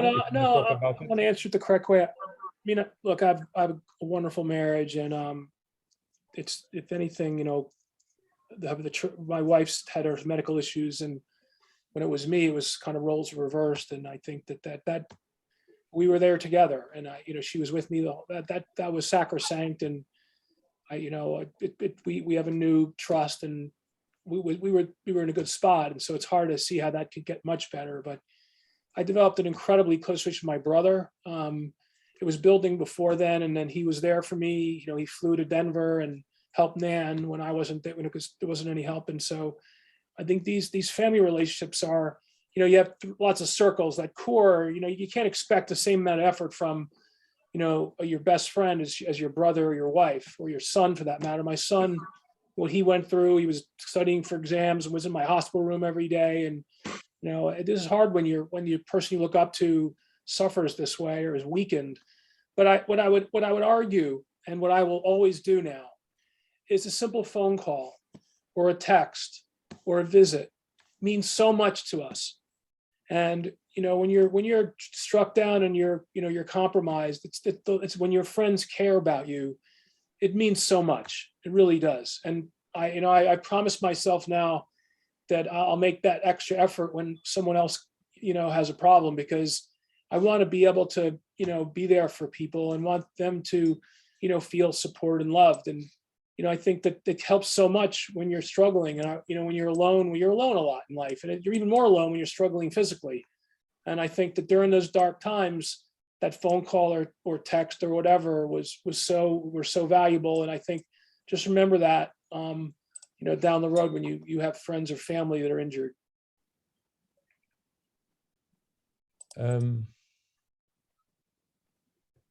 I'm sorry, I disconnected for a second. I'm just pulling the questions again. A very good question from Shamaila, who I assume is a nurse. She's asking you both, do you have feedback for nurses taking care of patients with spinal cord injury? So she'd like your point of view, having gone through this. I would say it's incredibly important. As David alluded to, it's really the physicians come and go, right? They make rounds, they move on to the next room. It's the nurses that come in to deploy the orders and create understanding with the patient about what the plan is and why. But also, maybe I was just blessed by wonderful people, but they were so attentive and compassionate and respectful, not just to me. And I watched them with other people as well. They were completely respectful to their patients, and perhaps that's part of how you added that bank account. By those simple gestures of humanity and love and affection. We can keep going on for forever here. How about we keep it for 10 more minutes? And I'm going to open it up for anything. Hunt and David. I want to say, nurses, thank you. The grace, it's just grace, and it humbled me tremendously. And I almost want to say I'm sorry or something, but I just can't say enough about what nurses do, and they do it willingly and without someone thanking them. And they're now, especially with the EMR and what they're forced to do and take them away from us, it's overwhelming. And I just want to say thank you, and hopefully I'll be better for it. David, what does the near future hold for you? I'm good. I'm good. I tend to go back to work in April. I really have all my motor function. I'm just, I have some dysesthetic stuff in my shoulders and forearms that's managed with medication, but my hands are good. I'm not going to rush back. I'm not going to lie to you. I want to make sure that I feel confident and comfortable. Hunt was in a little bit different time in his career. He's a little older than me, and so his challenges are a little bit different than mine. I'd like to be. Thank you for continuing to rub that in, David. I'd like to be able to continue to operate. He was, like you said, he was beginning to think about retirement. This is a little bit further away from me, and I'm in my third trimester, but maybe early third trimester. But I look forward to going back, and I don't want to go back the same. It's not my intent. I want to be better up here and make good decisions and continue to help to grow our program, both with my hands, with my head. And I think I'll be able to do that. I think we're designed that way at our Atlantic Cell. And I think I got to thank all the people there. Our administrator, Rebecca Wallach's incredible. And the way they've handled themselves in my absence has been, just really gratifying to see how things have worked out. I'm sure Hunt feels some of that too. You almost feel like you died, and there's still people around you that you see what it would be like. It's just, and I consider myself very, very lucky. Bernard, Fadi, any last minute or comments? Mainly, I think Hunt was going to say. Go ahead. Oh, sorry. No, please. Hunt, you were going to say something? No, I was listening. Sorry. No, I'm just grateful, that David and Hunt and Teresa, came forward and were willing to share their time. And it's just, this may be selfish to say. The initial feeling when you're both injured was one of, again, as I said earlier, as if an uncle or brother or father had an injury. So it has that same intensity of feeling. But there's also a sense of gratitude now that you're doing well. But there's also maybe a selfish feeling of inspiration from you that, your story, I told Hunt the other day, I've never seen a rehab patient work as hard as Hunt. They're just, it's like it's like what I'd imagine a Navy SEAL doing to train every day. And so when I'm hesitant to get on my exercise bike or go for a workout, what's my excuse? And so it's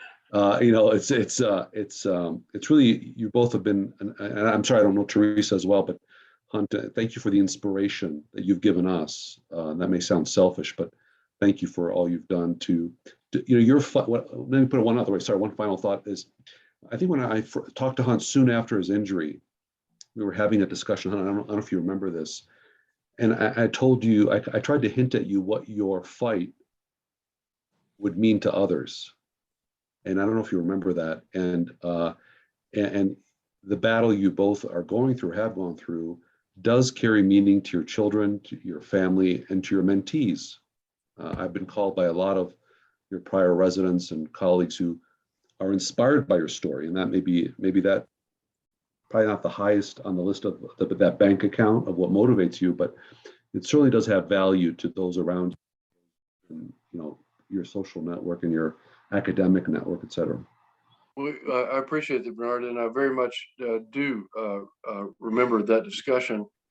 And it follows along many things that Ralph Dacey has communicated to me. And I've got with current technology, I've got a video library of the progress over time that is totally incredible to look at. And I'm trying to think of what best to do with it. What would be impactful with it? It is admittedly very painful to look back at. But what would be the way to frame it, to make it not inspiring but useful to not only people in our field, other medical personnel, but also patients in general. I think you could make a great documentary. I think David Langer knows some people who could think about that. Right. Yeah. I'd probably give it to Katie or Rico, and I know she turns into something great. But by the way, one thing I'll add, I'm sorry to be talk on here, but it's not just your mentees, but there's just a concept that now the mentees of your mentees. So when you would send me Hunt would send me text messages of his videos, and just through, because we always bring up, Hunt Batjer stories, or I learned this from Hunt. And so a lot of people around me who've never met you are kind of also influenced by you. So there's sort of this logarithmic growth of mentorship. And they were following your videos and saying, oh, that looks better, and, and inspired by you. So it's not just restricted to those several dozen or several hundred mentees, but every one of those mentees may have another dozen or several hundred mentees. So it's that logarithmic impact of mentorship. And, and same for David with his both academic and, a Hollywood followership. Fadi, your last words? And then after that, we'll do Teresa and then Alan.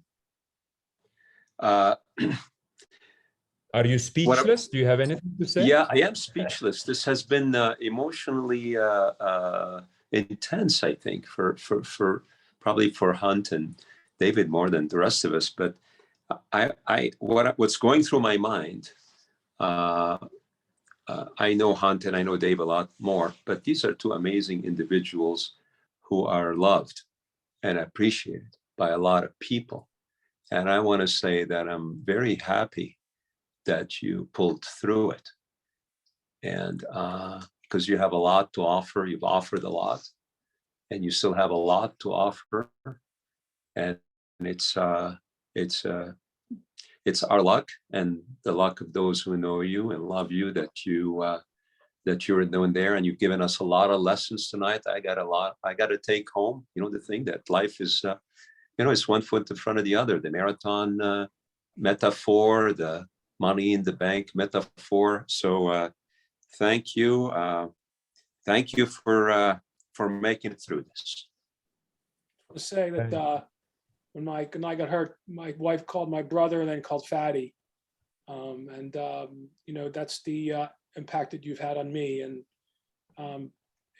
I can't, that'll never go away now for sure. Not that it would have, but when I missed your meeting, it was how much I look forward to that, but yet I was I felt like you were there, and I always appreciate all you've done for me. You too, Jacques. Thank you, buddy. Teresa, your final words, if any. My final words. I think I remember in the first PowerPoint presentation that you said you asked that one of our tasks as psychologists here would be to answer the question of candles or fires. Yeah. Well, So clearly, what do you think? There are clearly two fires, no candles here. I think Hunt is a candle that is completely still on fire, and it's a mix in between being fire and being a candle at the moment. Okay. And I think, David, you are a fire with fear of becoming a candle. I like that. This was my final That's words. beautiful. So, of course, in a very, very short analysis that we had here and without any kind of scientific or professional basis. Okay, this was just an informal way of finishing it. Alan. No, it's hard to follow those comments, but incredible stories and incredible neurosurgeons, and I learned more than I can ever let you know, and I thank you for sharing your stories. And I'd love to hear the 2-year follow-up of where you are in the recovery process. Jacques, of course, only you could pull this off. Congrats. Well, I have good friends. It's very easy when you're friends with those people and you care for them. And that's how I will end the session, really. Thank you just doesn't summarize it enough. Somebody was asking, of course, this session is recorded. Anybody in the audience interested in the link where to watch it or give it to friends to watch it later, go in. I just put it in the chat box, copy that link. Obviously, it won't be there now. It'll take a few days probably. Hunt, David, it's going to sound cliche, but I can't come up with anything else.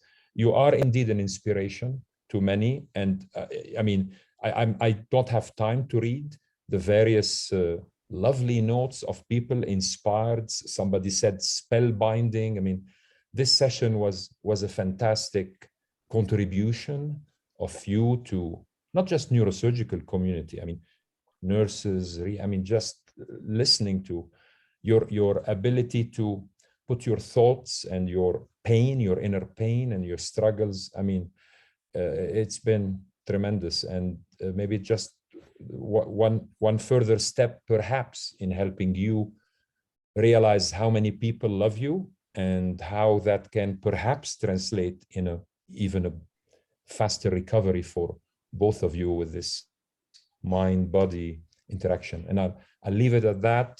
Big hugs to everybody. Big thanks to everybody who spent 2.5 hours with us today, and see you everybody soon. Bye-bye. Thanks, Jacques. Thanks, Fadi. Thanks, Bernard. Thank you. Thanks, everyone.